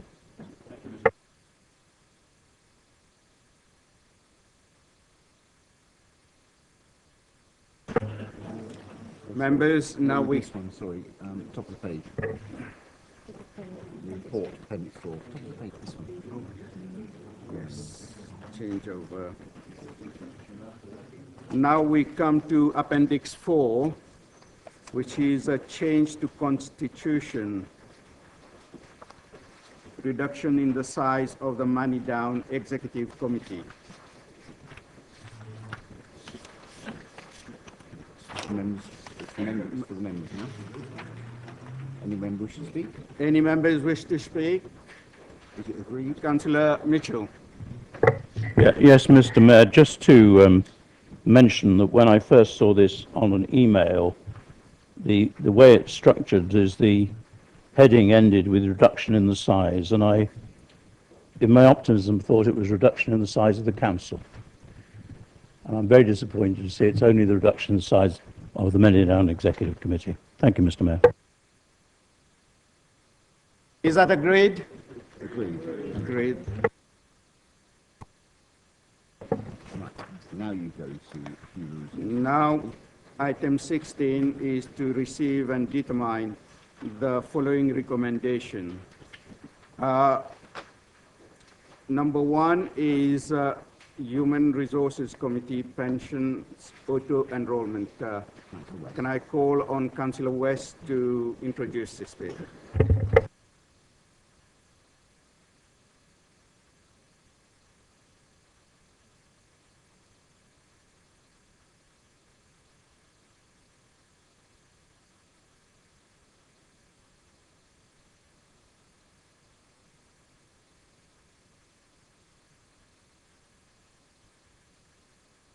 Yeah. No, it's okay.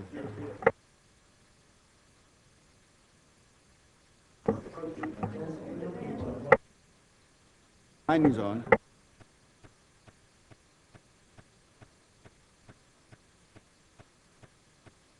My apology. I have got, I do not know what has happened, but only my light is working. And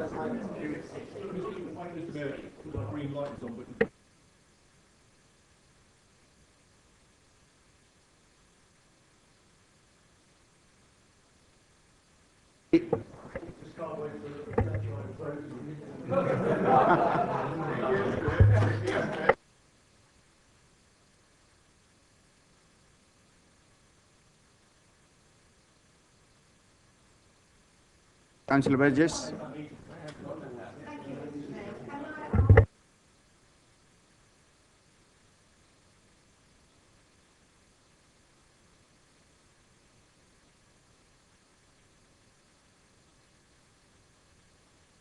Can I, members, please, can I take now 5 minutes adjournment so that this technical matter can be sorted out?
Testing, testing, thank you. Testing, testing. Yes, it seems to be working. Hello? All systems go.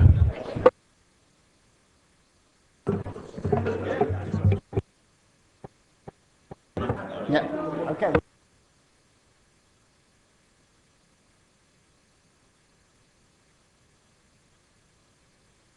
Will all the children please return to the playground?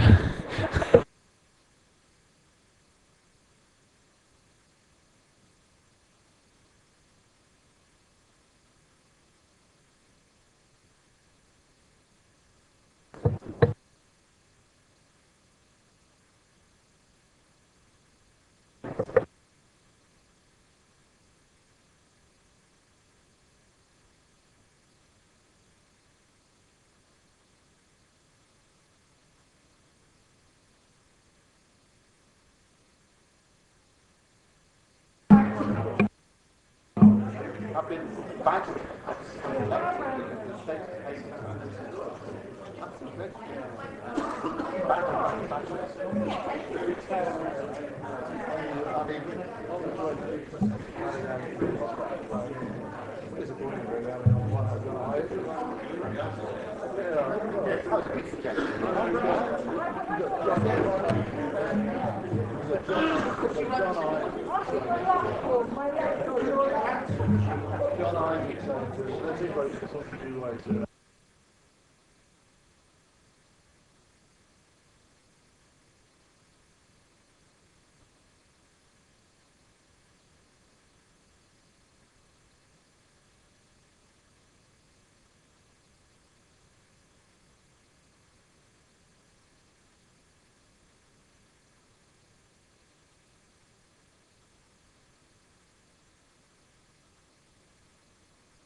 Thank you so much, councillors, and please be seated.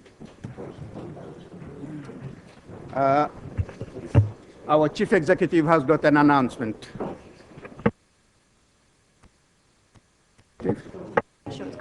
Mr. Mayor, I just wanted to say there's two ways of looking at this. There was the possibility of having to abandon the meeting. So those of you who wanted to leave at that point can boo Councillor Round, and those of you who are pleased to be back here so we can finish the meeting can thank Councillor Round for solving the technical problem, although I have to tell you he wasn't brave enough to switch the switch. It was Martin White who did that bit, but we're back in business, Mr. Mayor. Oh, brave man. Thank you very much indeed, Councillor Round.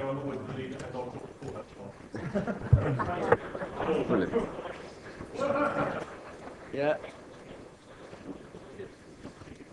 Councillors. Councillor West. Thank you, Mr. Mayor. I beg your indulgence to bring to this council a recommendation from the Human Resources Committee held on the 25th of March this year. This recommendation from Human Resources Committee is a result of the requirements of the pension reform legislation covering auto enrolment. The legislation means that employers have to make arrangements for all employees automatically to join a qualifying pension scheme that satisfies the minimum requirements set in law. Each employer will have a staging date for which they must comply with the new duties. Basingstoke and Dean's staging date is the 1st of November 2013. Under the Council's constitution, HR Committee recommends to full Council, and I quote, any element of discretion involving the Council's statutory pension scheme that falls outside the delegated powers of the Head of Paid Service and Strategic Directors. The HR Committee asks Council to approve the recommendations set out in paragraph 6.1 on page 3752 of this agenda. Thank you. Thank you. Any councillors wish to speak? Is that a group? Oh, Councillor Donnell. Clarification, Mr. Mayor. We're only taking part A at the moment because I wish to move an amendment to part C. All agreed? That's agreed. Now we have got HR Committee, so Councillor West on paper B, pay policy statement.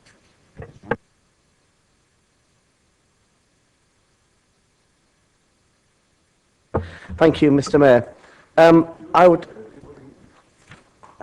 I would like to move a recommendation from the same committee on the 25th of March of this year regarding the pay policy statement. This report sets out the pay policy statement in 2013-2014 and also the outcome of the pay benchmarking exercise, which was completed in February 2013. With regards to the pay policy statement, the Localism Act requires that each local authority to produce a pay policy statement explaining its approach to the pay of its chief officers, its lowest paid employees, and the relationship between the two. The statement must be adopted by full council. It must also be produced for the financial year and be reviewed annually. The pay policy statement presented within this report is for 2013-2014 and was approved by the Human Resources Committee at its meeting on the 25th of March. HR Committee recommends to council staff retention packages and incentives and any element of discretion involving the local government pension scheme that falls outside of the delegated powers of the heads of service and directors. I therefore, beg your pardon, the pay policy statement confirms that the council seeks to position itself in the upper quartile for pay and rewards. In December 10th, 2012, HR Committee considered a report on pay benchmarking and agreed that benchmarking on a sample of posts should be undertaken, and the results of this used to inform the review of the pay policy statement in 2013-2014. This exercise has now been carried out for the council and performed by the Hay Group. One of the key findings of this exercise is that 82% of the council's posts are in the upper quartile level when benchmarked against base salaries in a peer local government group, which indicates that the aspiration to be in the upper quartile is still being met. Consequently, it is recommended that the pay policy statement does not need to be amended in this regard. On behalf of the Human Resources Committee, I therefore request that the Council approves the recommendations from HR in section 6.2 on page 3752 of the agenda book.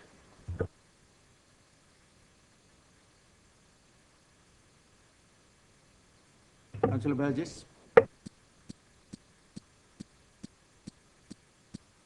Thank you. We knew. Councillor Keating. We all want to hear from Councillor Keating.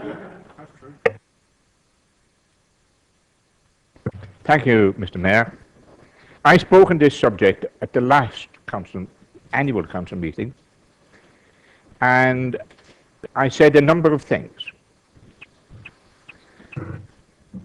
First of all, you need to understand this is a requirement in law to identify the highest paid and the lowest paid, and to identify the remuneration packages in total.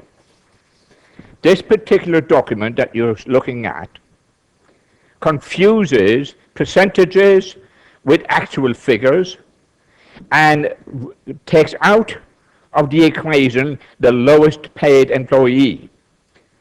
Now, it's categorized as a statement of clarity of the comparison between the highest paid employee and the lowest paid employee. Can I just now look at the chart as you'll find further in on page 3759.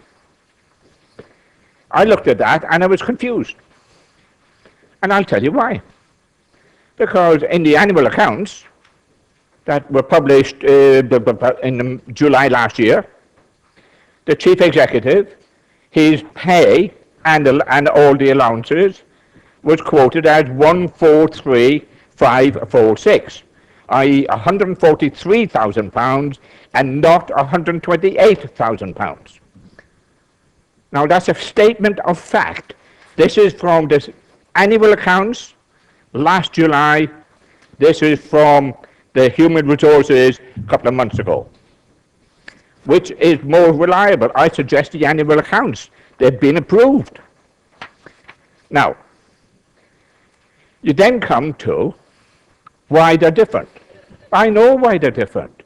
Because the difference is qualified by talking about pensions as a percentage, not as a figure. We then come to the highest paid employee. Now, I think we can all agree, without exception, that in this particular case, the highest paid employee will be the chief executive. We don't have a problem with that, and I'm not making a query about that. But what I am saying very simply and very clearly, that the apprentices that are in this council are employees. And the highest paid employee is the chief executive, and the lowest paid employee is £5,736 per annum, as distinct from where is it? The lowest paid, grade 1 and 2. So we're excluding from the comparison employees who are lower than 1 and 2. And that is absolutely misleading.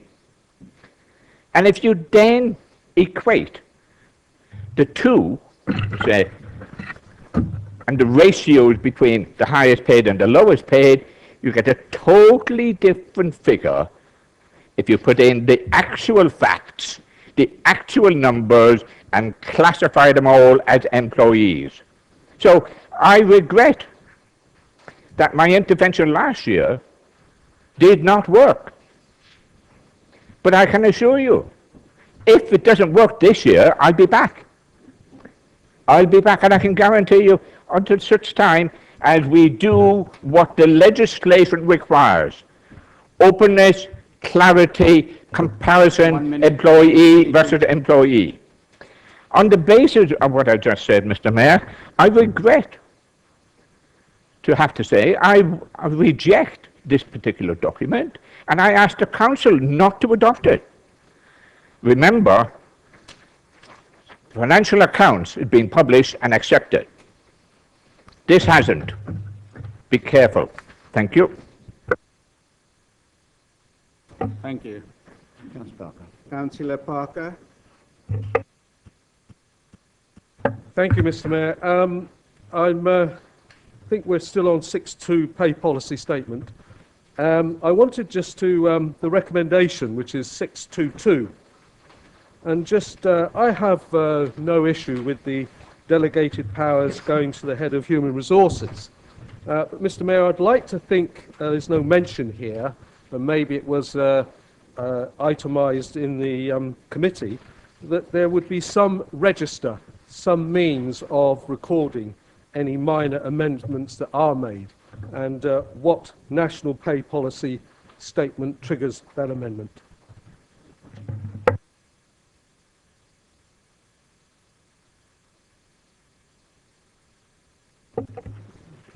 That would be good. Anybody else? Yes, put the recommendation to the vote. Yes, Councillor Tilbury. Thank you, Mr. Mayor. Yes, I made this point last year, and this is getting a feeling of deja vu, and Councillor Keating made that point. One of the points we raise here is that the Council will seek to position itself at the upper quartile level in accordance with the aspirations of the Council to continue to deliver excellent high-performance services to the community, which I think we would all agree with. But I recall that when we outsourced our sort of some of our waste collection staff to Hart, one of the arguments then was that it would save us money because their staff were paid less than ours. So there is a real danger that if we're not careful, we're actually making a rob for our own back, for the backs of our own staff by pricing them out of a job if we take the same approach in future. So either I would suggest if we have a policy like this, we go along with it and we don't use that sort of argument against our own staff in future, because I think that, it doesn't help us, whether it was intended at the time. But I would have raised, unfortunately I couldn't make this meeting at the time because I'm on the committee, but I was hospitalised at the time. But I mean, I did make this point last year, and I think it is something, if we really believe in this, then we really should not be using it against our staff when it comes to looking at their jobs with relation to transferring them to other areas. I think it was probably a 2p transfer, I would guess, to the whatever. But over the long term, it was argued it would save us money because their rates were lower, which I thought was, it's a valid argument, but it obviously contradicts what we're saying here as a council. Thank you, Mr. Mayor. Councillor Bierman. Thank you, Mr. Mayor. As no explanation has been forthcoming, and I'm not privy to the same information as would appear to be the case with Councillor Keating, I'd like to endorse his suggestion that we do not accept the report or the recommendation until we have an explanation about the discrepancy, because it does seem to me quite a serious matter. Thank you.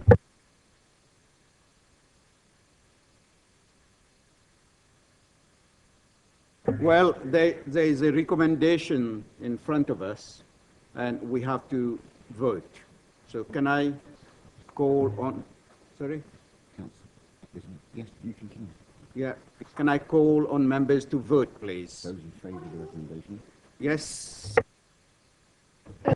Surely it's normal after the debate on a yellow paper to go to the chairman of the committee who's proposed to respond to the points raised. Certainly, Councillor Baker. Thank you very much indeed for reminding me. Councillor West, would you please summarise?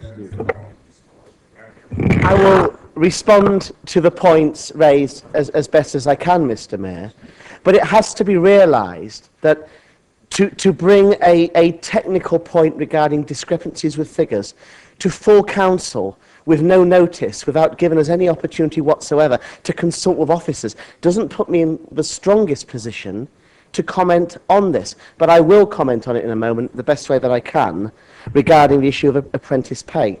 On the issue of staff being in the upper quartile, I don't necessarily see that being an issue, and I note what Councillor Tilbury said. In terms of disadvantaging staff and pricing staff out of the market and disadvantaging them. What actually I see as one of the rationale behind salaries at this borough being in the upper quartile is very simple. At this borough, we have always sought and always will continue to seek to employ the brightest and most able officers. And to do that, you need to pay a fair rate. And clearly, looking at the officers that we have around here today, that policy works. Moving...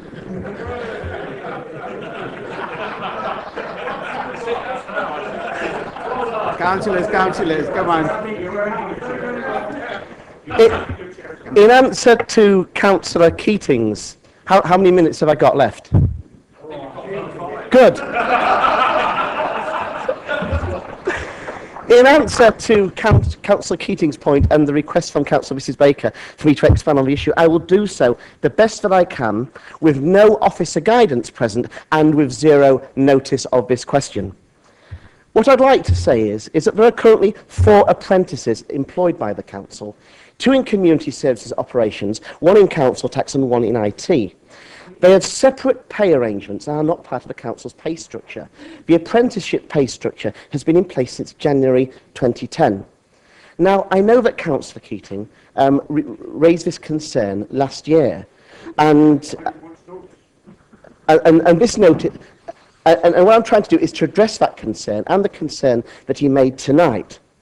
Now, the current position at Basingstoke and Dean is that during the first year of apprenticeship, an apprentice earns £5,735 per annum, as Councillor Keating almost got right. In the second year, an apprentice earns £9,646, and during the following year, £11,730. Now, the national position is that apprentices are entitled to the national minimum wage, either the apprentice rate or one of the higher rates depending on their age and whether they are still in the first year of their apprenticeship. And employers can pay more than this if they wish, as BDPC did during the first year. I can actually give this to you in writing if you like, Councillor Keating. Okay. So the information that we sought from neighbouring authorities as a comparator in order to benchmark against Basingstoke and Dean's pay structure for apprentices was Gosport, the national minimum wage for apprentices based on age and year of apprenticeship. Rushmore, £2.70 per hour or £100 a week. Havant and East Hants, £4.05 per annum or £150 a week. And Eastleigh, £3.10 per hour or £115 a week. Now, in all cases, apprenticeships are eligible for full national minimum wage, appropriate to their age if they are aged 19 or over in the second year of their apprenticeship. So in conclusion, Mr Mayor, I'd like to say that apprenticeship pay at Basingstoke and Dean exceeds the national minimum wage rates for apprentices and compares well with other neighbouring authorities. Furthermore, there have been no difficulties recruiting apprenticeship vacancies as and when they have arisen in this borough. Thank you very much for that and giving me the opportunity to explain. If Councillor Keating would like me to expand, I'm more than happy to. Thank you, Councillor West. Is that seconded? The debate's finished now, Mr Mayor. Yes. Is that seconded? You need a second. Yes, Seconded. it is seconded. Those in favour, those against. Those for?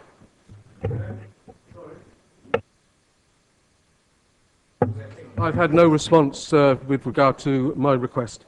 He doesn't have complete. The debate's complete, Mr Mayor. The debate has concluded now, Mr. Councillor Parker. We are taking the vote. So all for? That's 30. Those against? Against? Yeah, Those against? recommendations carried. The recommendation is carried.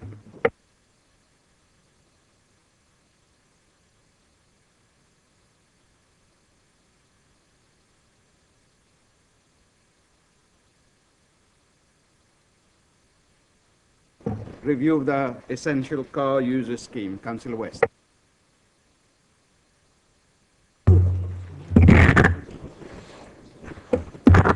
It's me again. As chairman of the Human Resources Committee, I ask Council to approve a motion from HR to change the Council's essential car user scheme and associated mileage payments. A post is designated as essential user if the person uses their car at least once a week for work and travels at least 500 business miles per year. A review of the existing scheme has shown that it is needlessly complicated and that the minimum mileage criteria is very low when benchmarked against other local authorities. Consequently, the recommendation from HR proposes an increase in the minimum mileage criteria from 500 to 1,500 miles per year, which would essentially remove the lowest banding in the Council's current essential user scheme. Human Resources also recommend moving to the NJC scheme of allowances instead of using the current local agreement. These allowances are reviewed at a national level on an annual basis and take account of the cost of running a car. HR Committee agreed to introduce a CO2 emission limit on cars as a result of the previous report on casual car allowances in March 2012. There is currently no CO2 limit for cars under the Essential User Scheme. Therefore, HR recommends that the same CO2 emission limit is applied to the Essential User Scheme as it is with the Casual Users Scheme. The current level is 165 grams per kilometre. The limit is set to reduce by 5 grams per kilometre each year. However, it is recommended by HR that a cap on reductions is introduced for all types of car allowance so that a reduction to 160 grams per kilometre takes place on the 1st of April this year, and then it goes down to 155 grams per kilometre in April 2014, but that no further reductions take place after this. I request on behalf of HR that Council approves these recommendations from the Human Resources Committee as set out in paragraph 6.3 on pages 3752 to 3753 of the agenda book. Thank you, Councillor West. Is that seconded? Yes. Yeah. Councillor Durden. Thank you, Mr. Mayor. I thank the Chairman of the HR for moving this and for bringing in a limit for emissions for borough cars. My amendment is a very slight one, and it's in light of the hard work that is going on both from councillors in this chamber and also many of our green groups across the borough to develop our climate change strategy. And I believe that we should take that climate change strategy and have the ability to review the emission limits as we develop that strategy and as technology advances. I think there should be a copy of my proposed amendment on the tables in front of you. All I'm basically saying is that we review the emission limits next year in light of the climate change strategy and technology advances. I don't want to lock this council into an emission limit before we have thought and agreed properly where we're going on our overall CO2 usage of this council, and I think this is an appropriate way to make sure we're not locking things down at the incorrect time. Is that seconded?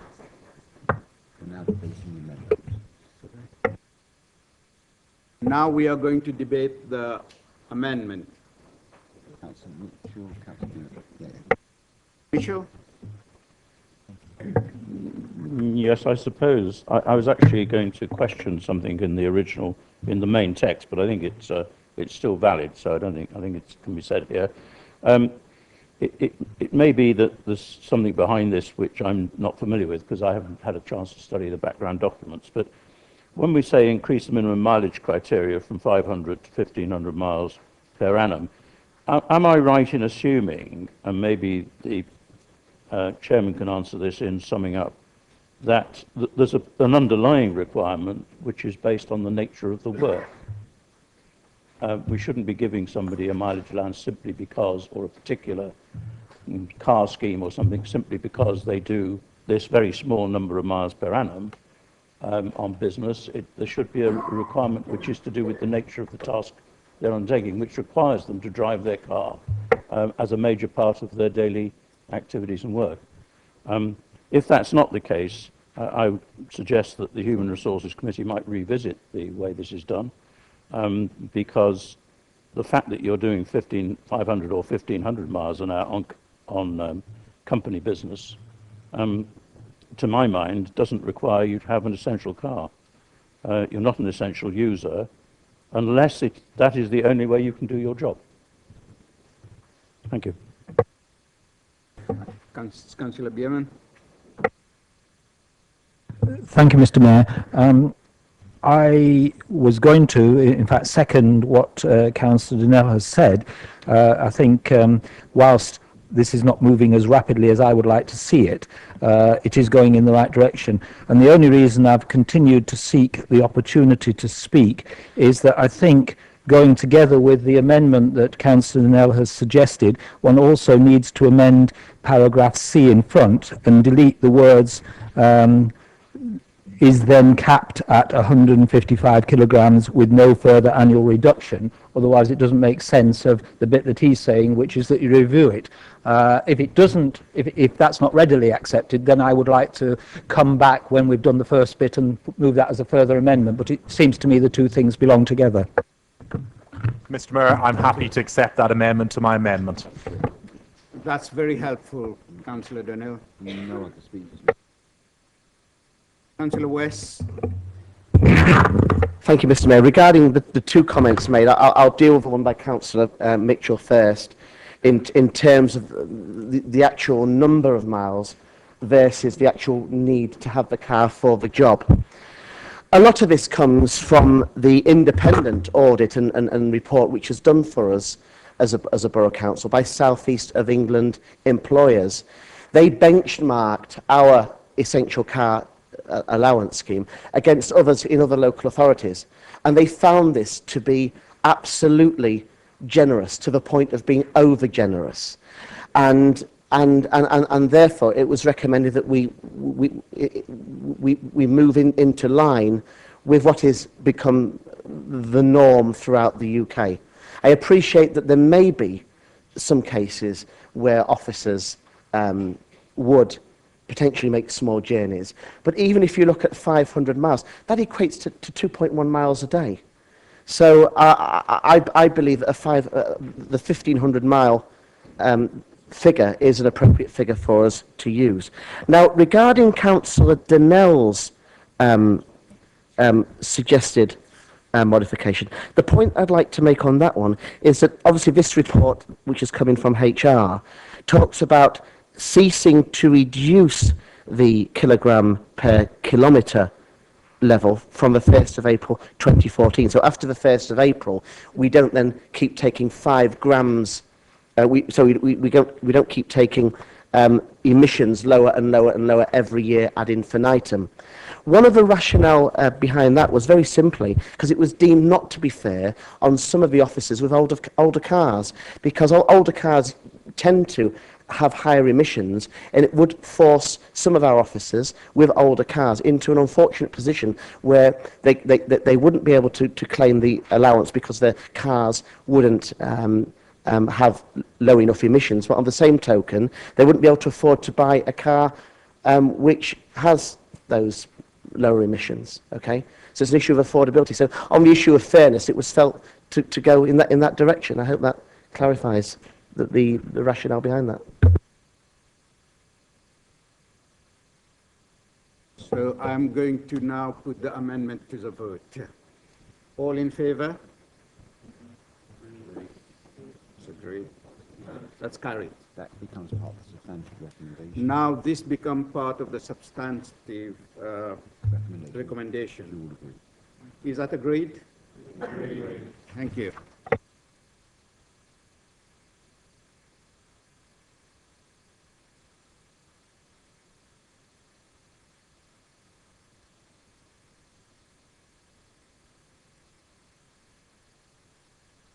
Now we come to the Cabinet 26th of March. Can I ask the portfolio holder to introduce a commissioning framework? I move the recommendation, Mr. Mayor. Seconded? Councillor Harvey wishes to speak. Councillor Harvey? Thank you, Mr. Mayor. In seeing this item on the agenda in the way that it's presented, and having consistently spoken out on this issue The Labour Group's views are that we are deeply concerned about this current direction of travel. And we see, while in spirit it talks about lots of things in this document, the idea of outsourcing and the idea of where this administration might well be taking this council organisation and structure is deeply concerning. And actually what's gone on thus far in terms of tendering and procurement beggars belief in the terms of the way it should have been done as compared to what has been done. And I think the issue of public in-house bids and how staff maintain their jobs and roles in the context of this whole process, departments, business units, from top to bottom in a sense, is a concern, because they have not been facilitated, aided or supported to do thus that in the current framework, in what has currently been tendered, for example, the waste contract. In terms of the procurement process, we've got grave concerns about the way it's constructed, the way it's being proposed, and how it would be rolled forward. The so-called needs assessment, we think, is also deeply flawed in its approach and its base of evidence in trying to justify changing the structure of services that this council may well provide in the future. When it comes to employment issues, the employment issues that are associated with this whole framework is an area of concern that needs to be examined in far more detail before you start pressing the button and going down the road in the way that's been proposed and thought of. And in a sense as well, talking about social enterprises, talking about the whole gamut of things, cooperatives and mutuals in one breath, and then talking about commissioning in the other, we think is a confused and mixed message. And we sure know from experience thus far where the current administration is going. We hope they see the light and I hope they change the attitude towards those sorts of proposals. In terms of the actions that we've seen in other authorities, there's a health warning here in all of this. Look at what happened to Suffolk. Look at what's happened to other authorities that have tried to go down this road and taken the whole line of going down the privatisation road, the outsourcing road. They have wound up in a real mess. And other officers have had to come in to those authorities to unpick the mess that was created by those administrations to try and get those authorities back on their feet again, delivering appropriate services to communities. So in that context, this whole paper talks about commissioning, but really, if you read the paper, what do you really mean by it? And if that was just a basic question, gosh knows where we go with the rest of this, Mr. Mayor.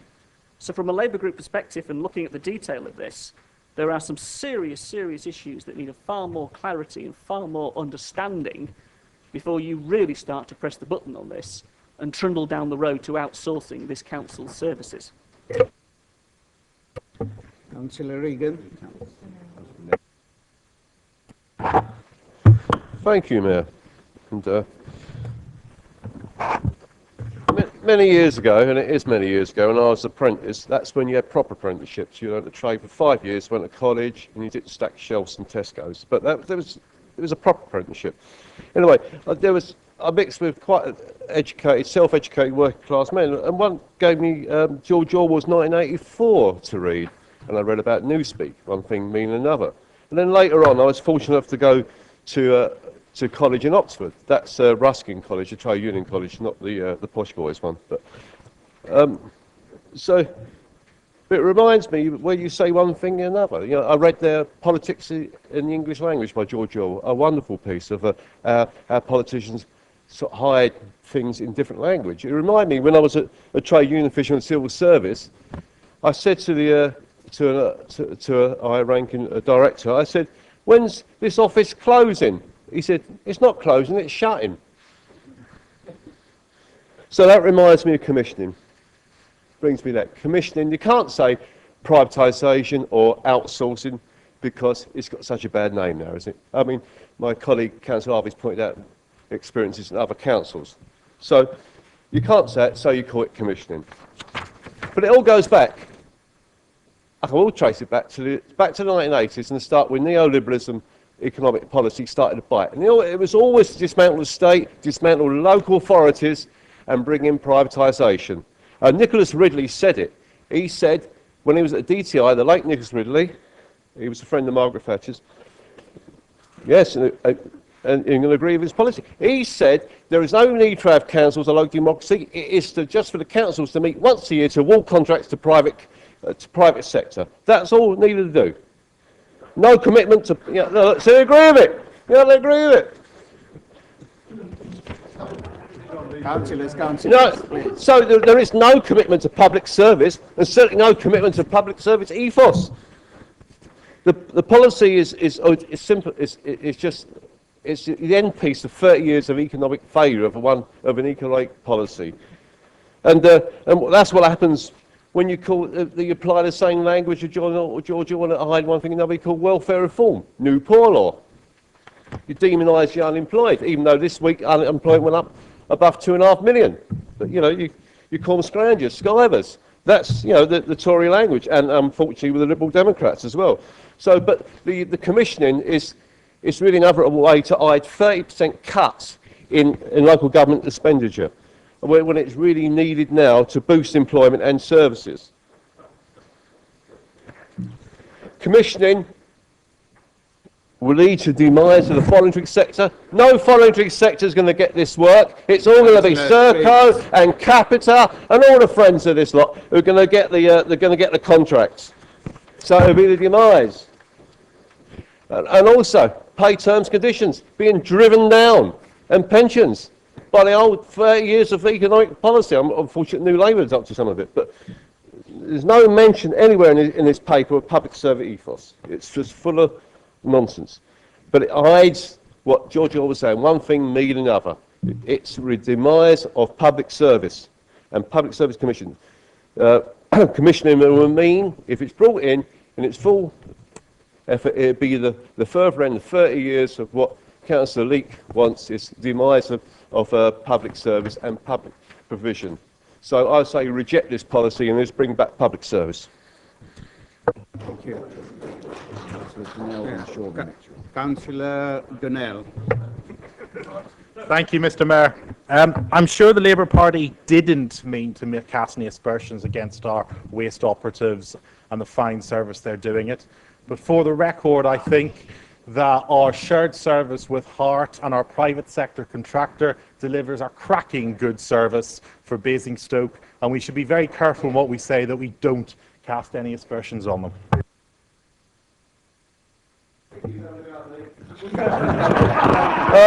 I like to teach him it's a free country, and I will say what I like, and I speak and be damned. Please sit down, Councillor Regan. I was only saying I thought you didn't want to cast aspersions. I'll retract that if you did want to cast aspersions. I'll go to Councillor Shaw. Thank you, Mr. Mayor. With someone who has experience on both sides of the sort of commissioning framework, both as a past provider of services and also through my involvement with sort of local government and elsewhere.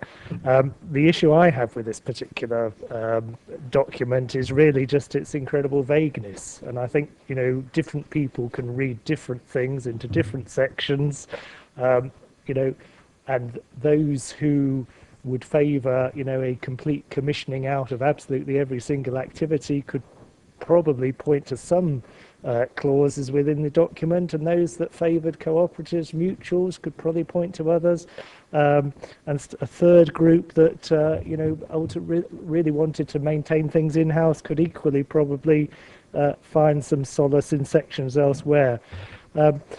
And my conclusion from all that is that at this stage I simply suspend judgment on it, because I think the document as a document has pretty little practical meaning, and I think colleagues of mine will really judge the council's performance on this issue on a practical basis and on the basis of the actual decisions that are taken down the line, rather than on the basis of 20 pages of pretty meaningless text. Thank you, Mr. Mayor.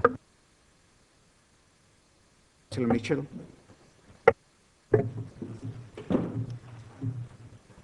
Thank you, Mr. Mayor. It's unfortunate when people start to confuse language in this way and suggest by what they're saying that in order to deliver public service you have to be employed by the public.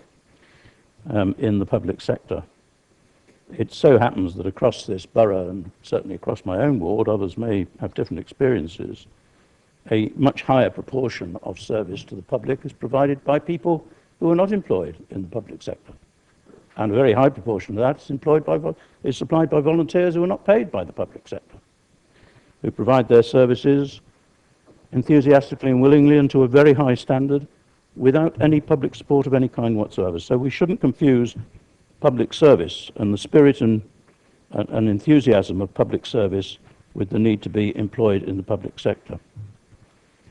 I'm strongly in favour of reviewing what we deliver and how we deliver it very carefully, particularly in these parlous times, when our taxpayers are pressed for money as well as councils, and where appropriate, contracting out what we do and what we deliver, having worked for many years in extremely successful organisations, starting decades ago, which operated that way, and operating that way, paid very high pay to their own employees at every level, including quite junior people, and successfully increased their employment. I appreciate that increasing employment in the public sector is not tenable at the moment, unless we invent new things that we can deliver in a productive and profitable way. And I urge that the Cabinet looks at that aspect of commissioning, opportunities to add services which can be delivered by public sector and private sector employees and through voluntary work and with our partners. I agree with those who say this is a bit fuzzy, but it's a very fuzzy concept. And we have actually had circulated lots and lots of much more detailed and comprehensive documents. But in general, I welcome this.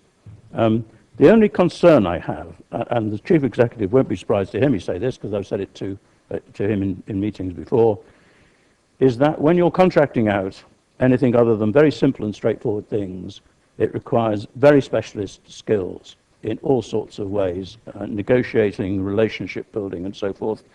And I do hope that underlying this is the appropriate level of skill development and training for the officers who are tasked with that very difficult and complex activity. Thank you, Mr. Mayor. Councillor Sherritt. Thank you, Mr. Mayor. I was really determined not to speak on this matter tonight because I've sort of said time and again the same things about trying to understand commissioning. I've even tried to help members by pointing them at different levels of guidance provided by a range of party political views in terms of helping to understand the language of commissioning. That said, I felt motivated to rise to my feet by Councillor Shaw's comments. He's probably waiting with trepidation now, but in reality, I think he's quite right. This paper is vague. This paper is unclear in terms of the direction of travel. Why?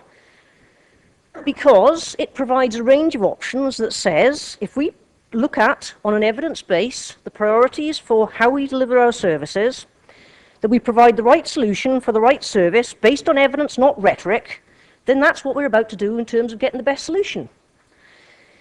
If that means that we mutualise, cooperate, insource, outsource, I really don't care, because it's about focusing on getting the right outcomes with the right inputs in terms of effort.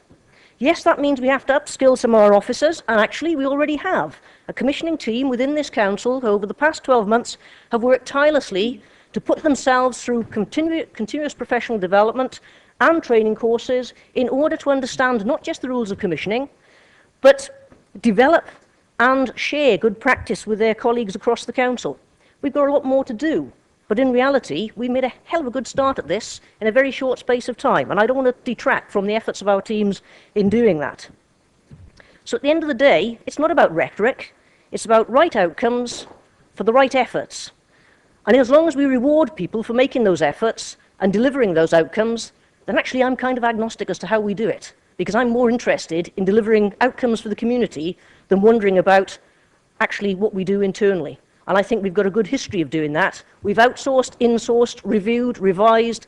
We continually look at what we're doing just to improve our services. And I hope this paper continues to provide those options. Yes, it's vague, because it actually says anything we do has to be looked at on merit, at the time, on evidence based and put before this council. So I think that's what we intend to do, and I'm sorry I said tonight because I really wasn't going to say any more. Thank you. Councillor Gavin James. Thank you, Mr. Mayor. As Councillor Shaw mentioned, the document is vague and therefore you don't really know what it means. I think one thing that I'm always concerned about is when we talk about commissioning, we automatically default to the position that we're going to ask other people to do things for us. And we need to look at the skills of our staff and the services we provide, which have recently been recognised as excellent, to see what services we could additionally provide that perhaps others don't want to anymore. So commissioning could work both ways, and perhaps that should be a lot clearer in the document. The one thing that's missing as an overarching policy, from my point of view, is when we commission, it doesn't seem to suggest any limits or constraints on who we commission to. Will there be a criteria set against companies that don't pay tax in the UK, perhaps? Will we commission to companies like that?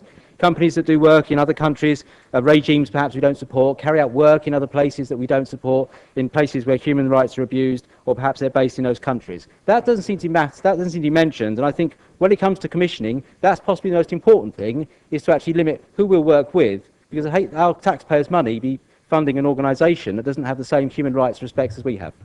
Yeah. Councillor Jayawardena, to sum up. Thank you, Mr. Mayor. It's a shame that when we're discussing something so important for the future of the borough, some on the benches opposite continue to talk about the national environment. And, you know, I could very easily do that, talking about the deficit being cut by a third, which is good, 1.25 million new jobs being created, which is good, 250,000 new small businesses being created, which again is good. It's more to do, but we've made good progress, and that's against 13 years of Labour taking us down the pan. And the fact is here that under this Conservative administration, focusing on the local, which is what we should be doing, we have now been recognised as one of the best councils, and that's a really positive achievement. It's been said at the beginning of the meeting that that is our direction of travel, and that's the light in which this paper should be read. And I do wish some members would read the paper, because I will now read to you exactly what it says on 3772. Commissioning is not about the outsourcing of all Borough Council services. For Basingstoke and Deane Borough Council, put simply, commissioning is about getting the right things done in the right way, at the right time, for the right price. And before you say that means we're going to go for the cheapest price, come what may, read the next sentence. That does not necessarily mean the cheapest price. Decisions will be based on community need, corporate priorities, and achieving good outcomes for our residents. Surely that's what we all want. Surely we want to provide services in the best possible way to deliver the best services for our residents. Is that not what we're all in it to do? So I'd urge members to support this paper because it provides the flexibility that we need to have to provide those really excellent services that will continue to take Basingstoke and Deane on the journey it needs to become an even better place to live, work and play. Thank you. Now, members, all in favour? Agreed? Against? Carried. Yeah.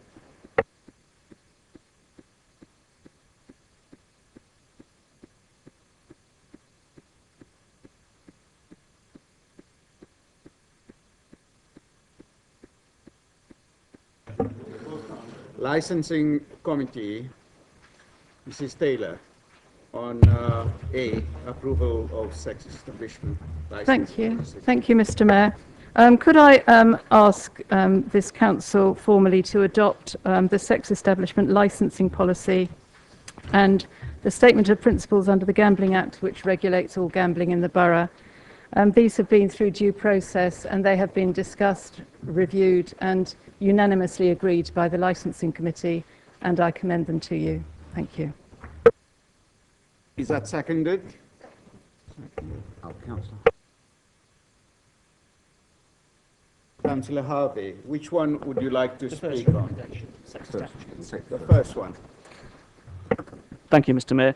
When this policy was first put forward by the administration at the licensing committee in 2010, no limit was placed on the number of sex establishments in the borough. And when we initially put the proposal forward, we were told that a nil limit could not be achieved. So when this issue was brought by the Labour Group and others to full council on December the 2010, and again we were told that a nil policy couldn't be achieved. In 2011, the council formally consulted on the policy, and we responded with a very extensive report on the issues and experiences of other councils. We urged the council to adopt a nil policy as other councils had done. We started an external campaign and encouraged as many members of the public as possible to give their views to this council, and they did that. But still the council did not propose a nil limit across the borough. Although we did make progress and get a nil policy for the town centre and Basing View, at the same time we asked that further work be carried out in order that we could at least attempt to get a nil limit across the borough.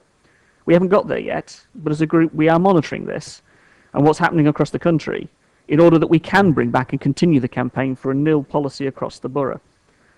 There are growing concerns in other councils across the country about the number of sex establishments that have been approved over recent years and the impact that these establishments are having in communities, which is the focus of our work on this and the focus of our concerns, the impact that these are having on communities. So while hearing and welcoming what the report in terms of how far it's gone thus far, we think it can go and should go further.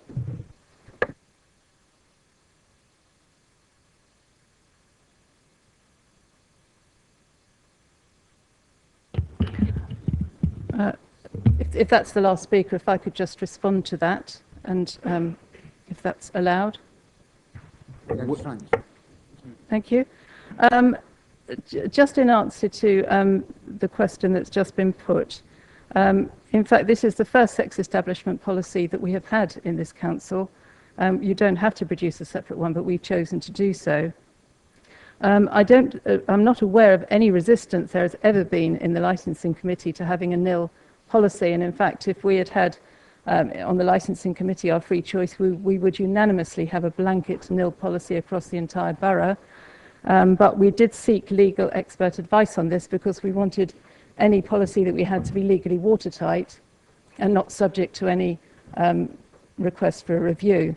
And we were advised by the legal expert, who is in fact largely responsible for introducing the possibility of a nil policy. We were advised that you have to have a nil policy in a uniform zone, and that you can't just pick a borough like ours, which has got so many different sorts of zones, rural zones, industrial towns, etc. So he did advise us that we could nevertheless have a nil policy in the town centre area, which we extended and which we have adopted.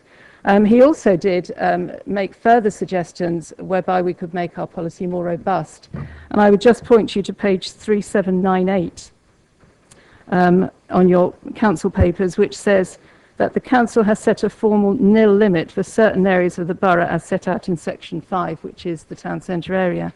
But then it goes on to say, at the recommendation of our legal expert, notwithstanding the above, the licensing authority is unaware of any localities within this borough where it would be appropriate for a licensed sex establishment to be situated.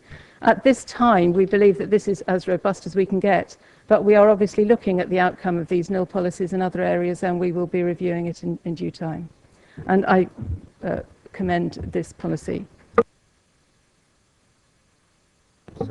Yes, so members, taking separately the A, approval of sex establishment licensing. Is that yeah.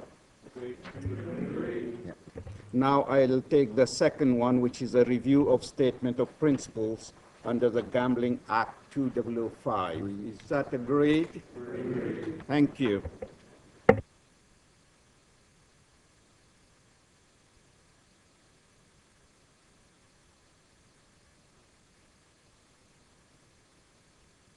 Councillor Cherrett.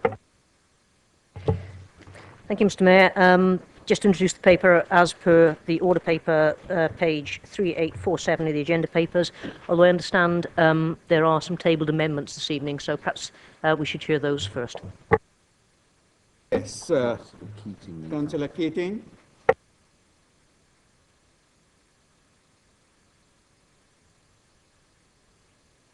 Thank you, Mr. Mayor. I'm referring to page 3881. The item at the bottom of that page effectively talks about a form of punishment for people who are being found guilty of breaching the code of conduct. And in this case, the punishment is removal from a committee. My concern with this is that it is open-ended. There is no limit, no time. It could be forever. And I don't think we would want that. And it's to get the background, my proposal to get the background of, if you miss 6 months on any committee, you're off of it. So my suggestion, or my recommendation, is that we add one sentence to that particular paragraph. First sentence which says, come off the committee for a period. First sentence, come off the committee. My suggestion is we add a sentence that says, such removal should be for no more than 4 months. That's the only commitment that I'm asking from you, which is to put a time limit on a particular punishment. Thank you, Mr. Mayor. Oh, I move that amendment. I move that amendment. Thank you, Councillor Keating. Is that seconded? Councillor Potter. Councillor Potter. Take the other amendments. If everybody are happy, all councillors, then we'll take it with this amendment with a substantial. Yes, now you need the second amendment. Mr. Mayor, Second amendment, please. if it helps, we're going to agree the second amendment as well, probably, so we could move very quickly through this. Yeah. Well, I mean, I just didn't want you going for hours. So if Councillor Harvey's So, happy. Councillor Harvey, are you So happy? on that basis, if I simply said formally move the amendment as per the email sent out earlier, if people want to do that and vote for it, would that be? Is that seconded? Councillor Bierman wishes to Thank speak. you. Chairman? I just wish to speak on the substantive motion as now amended. And in very simple terms, it's just that I'm quite concerned as to where we are on this whole standards process. I'm not convinced that recent exercises we have conducted have achieved the right results. I'm not convinced that the money, massive amounts of money spent on several cases, was money well spent. We have spent masses getting outside people in to adjudicate and on sometimes very strange foundations. I was minded recently to perhaps put a case to the Standards Board and put forward a case where I felt there was an issue. And having thought about it, I thought I really couldn't justify the officer time and the expense if that were done, and indeed the witness time that goes into it. And whilst I'm not coming up with a rewrite of this, and I don't think it would be very welcome, I just wish to put on record the fact that I don't think the system now has got better from what it was, and it wasn't very good to start with. And I'm not convinced that we've got something that really is fit for purpose overall. That's perhaps a bit of a negative comment, but I do feel that the question of the costs in this should be very carefully considered, and people who might be inclined to bring cases have to think about what the results are of bringing something forward, bearing in mind the minimal sanctions that then are available at the end. Thank you. No one else? So Councillor Sherritt? Councillor Tilbury. Oh, thank you, Mr. Mayor. Yes, I'd like to agree with what Councillor Bierman said. If you go back to what was said when they were going to get rid of the Standards Board, it said the government is freeing councillors from central prescription and top-down bureaucracy so they can get on with their job. In the future, councillors must expect to be judged at the ballot box by an electorate, blah, blah, blah. Goes. But of course, what they've done, we got rid of the Standards Board and we've just really gone back to virtually the same standard system we had before, but without any real overall control or any sort of the stuff underpinning it. So it's all a bit of a muddle, and I think it's unhelpful. But the one thing I would put there, on page 3860, I think there's a typo on there. It says at the top, subject to paragraph 12. Well, it's actually in paragraph 12. I think what's happened is paragraph 9 has been added, which has shunted them all down one, but I think that's a straightforward one if that can be taken away and looked at, but I think that's fairly straightforward. But obviously no one's noticed it. Thank you. Thank you, councillors. Councillor Sanders. Thank you, Mr. Mayor. I just wanted to say very briefly that I think the amendments which we've just passed, and particularly the one on the publicising of the results of the outcome of any standards hearing is a good one, provided that, and I'm assuming that this is the case, that the person who originally made the complaint is identified at the same time as the results are identified, because that way I would hope that it might rather dissuade some people from overusage of the system. Thank you. Councillor Harvey. Thank you, Mr. Mayor. Just quickly in response to Councillor Sanders, in the old system, as it was, and all the faults that Councillor Pearman's pointed out, that was always the case, that the complainant and the subject member, because it was in public, those hearings were open in that context. So it's appropriate. It should definitely always be appropriate in those contexts, as it is, even though this isn't a matter of law, even though it is in the legal world as much as it is here. Thank you, Councillor Sherritt. Yes, can I just clarify, Mr. Mayor, if that final exchange between Councillor Sanders and Councillor Harvey actually is an amendment to the amendment, because it does sort of, just as a point, extend what we said in terms of publicising on the website, now to making sure that the individuals are appropriately named, and just seeking clarity.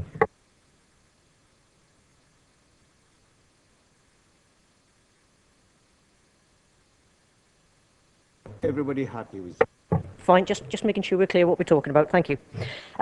Yeah, just to sum up, I certainly share some concerns in terms of our approach to dealing with conduct in recent times and to the expense involved. Maybe I'm not quite as doom and gloom as Councillor Beeman in that approach, but he is absolutely right. The only people who can absolutely ensure the standards and code of conduct are ourselves.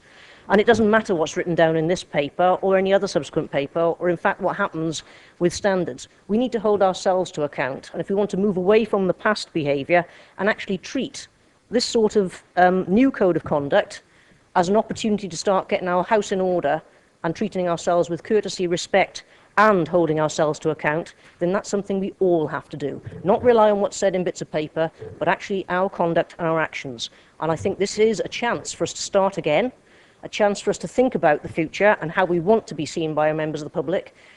And I just implore you all, not just to support the words, but the spirit behind these types of bits of paper. And if we could remind ourselves of that every time we enter this chamber and every time we represent our members of the public, that probably puts us in better stead than anything that's written in this paper. I recommend this paper to the Council. Thank you. Great. Thank you.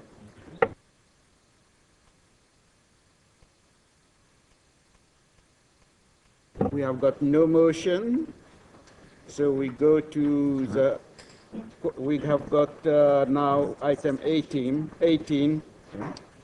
We got one question from Councillor Miller. Thank you, Mr. Mayor. Just one question to the Cabinet Member for Planning. Would the Cabinet Member for Planning like to outline the progress of the LDF/local plan? Mr. Mayor, may I thank Councillor Miller for his question. For too long, the preparation of the local plan has been seen by councillors as a necessary evil. It is time that we concentrated on the positive aspects of what the plan is for. Primarily, it is to provide homes for our borough's children who have grown up and want to remain living in the borough. We believe that is a laudable objective.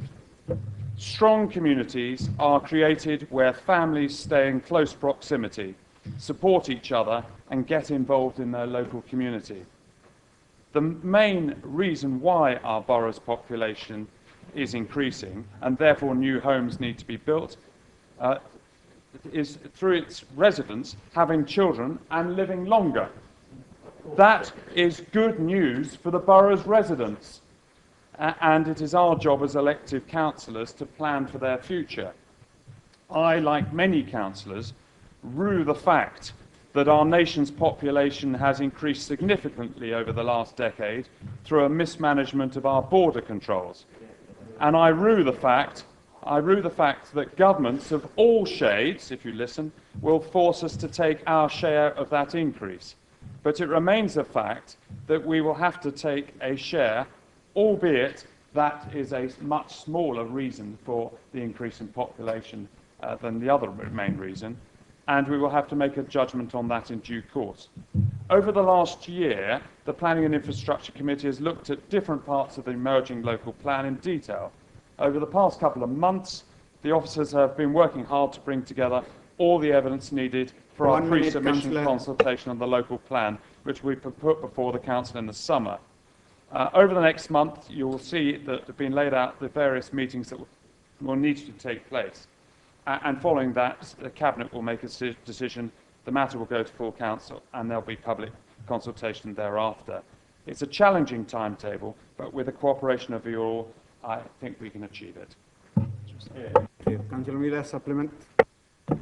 Thank you, Mr. Mayor. Thank you, Councillor Raffel. As a supplementary, can you expand on the cooperation that you are seeking to enable the draft local plan to be completed in a timely manner for submission to the planning inspectorates? Councillor Raffel. Well, Mr. Mayor, some of you might think that I'm like Doctor Who as the fourth incarnation of the portfolio holder. I can say that I will not be travelling back to revisit past decisions, and I am human and fallible, and I don't do time travel. I recognise the positive comments made by some of councillors in this process, especially the Liberal Democrats, who've hinted at a housing number and the sites that should be put forward.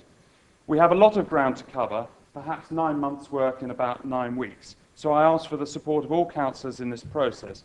But of course, with the support of the Liberal Democrats, who've demonstrated on Monday this week how they managed to squeeze 8 months into 8 weeks, if you know what I'm talking about, we should be able to keep to the timetable.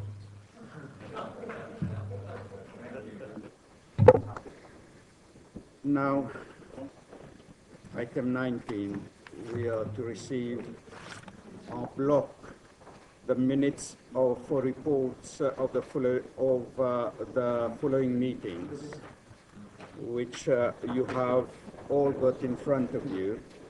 Unless there is any member who would like to raise a question, then they will have to identify which pages they are talking about. So can I take that en bloc, the minutes of the report? Great. Well done, Mr. Mayor, you finished. That's lovely, just nearly 9:30. So, meeting closed. Thank you very much indeed, everybody. Safe journey home.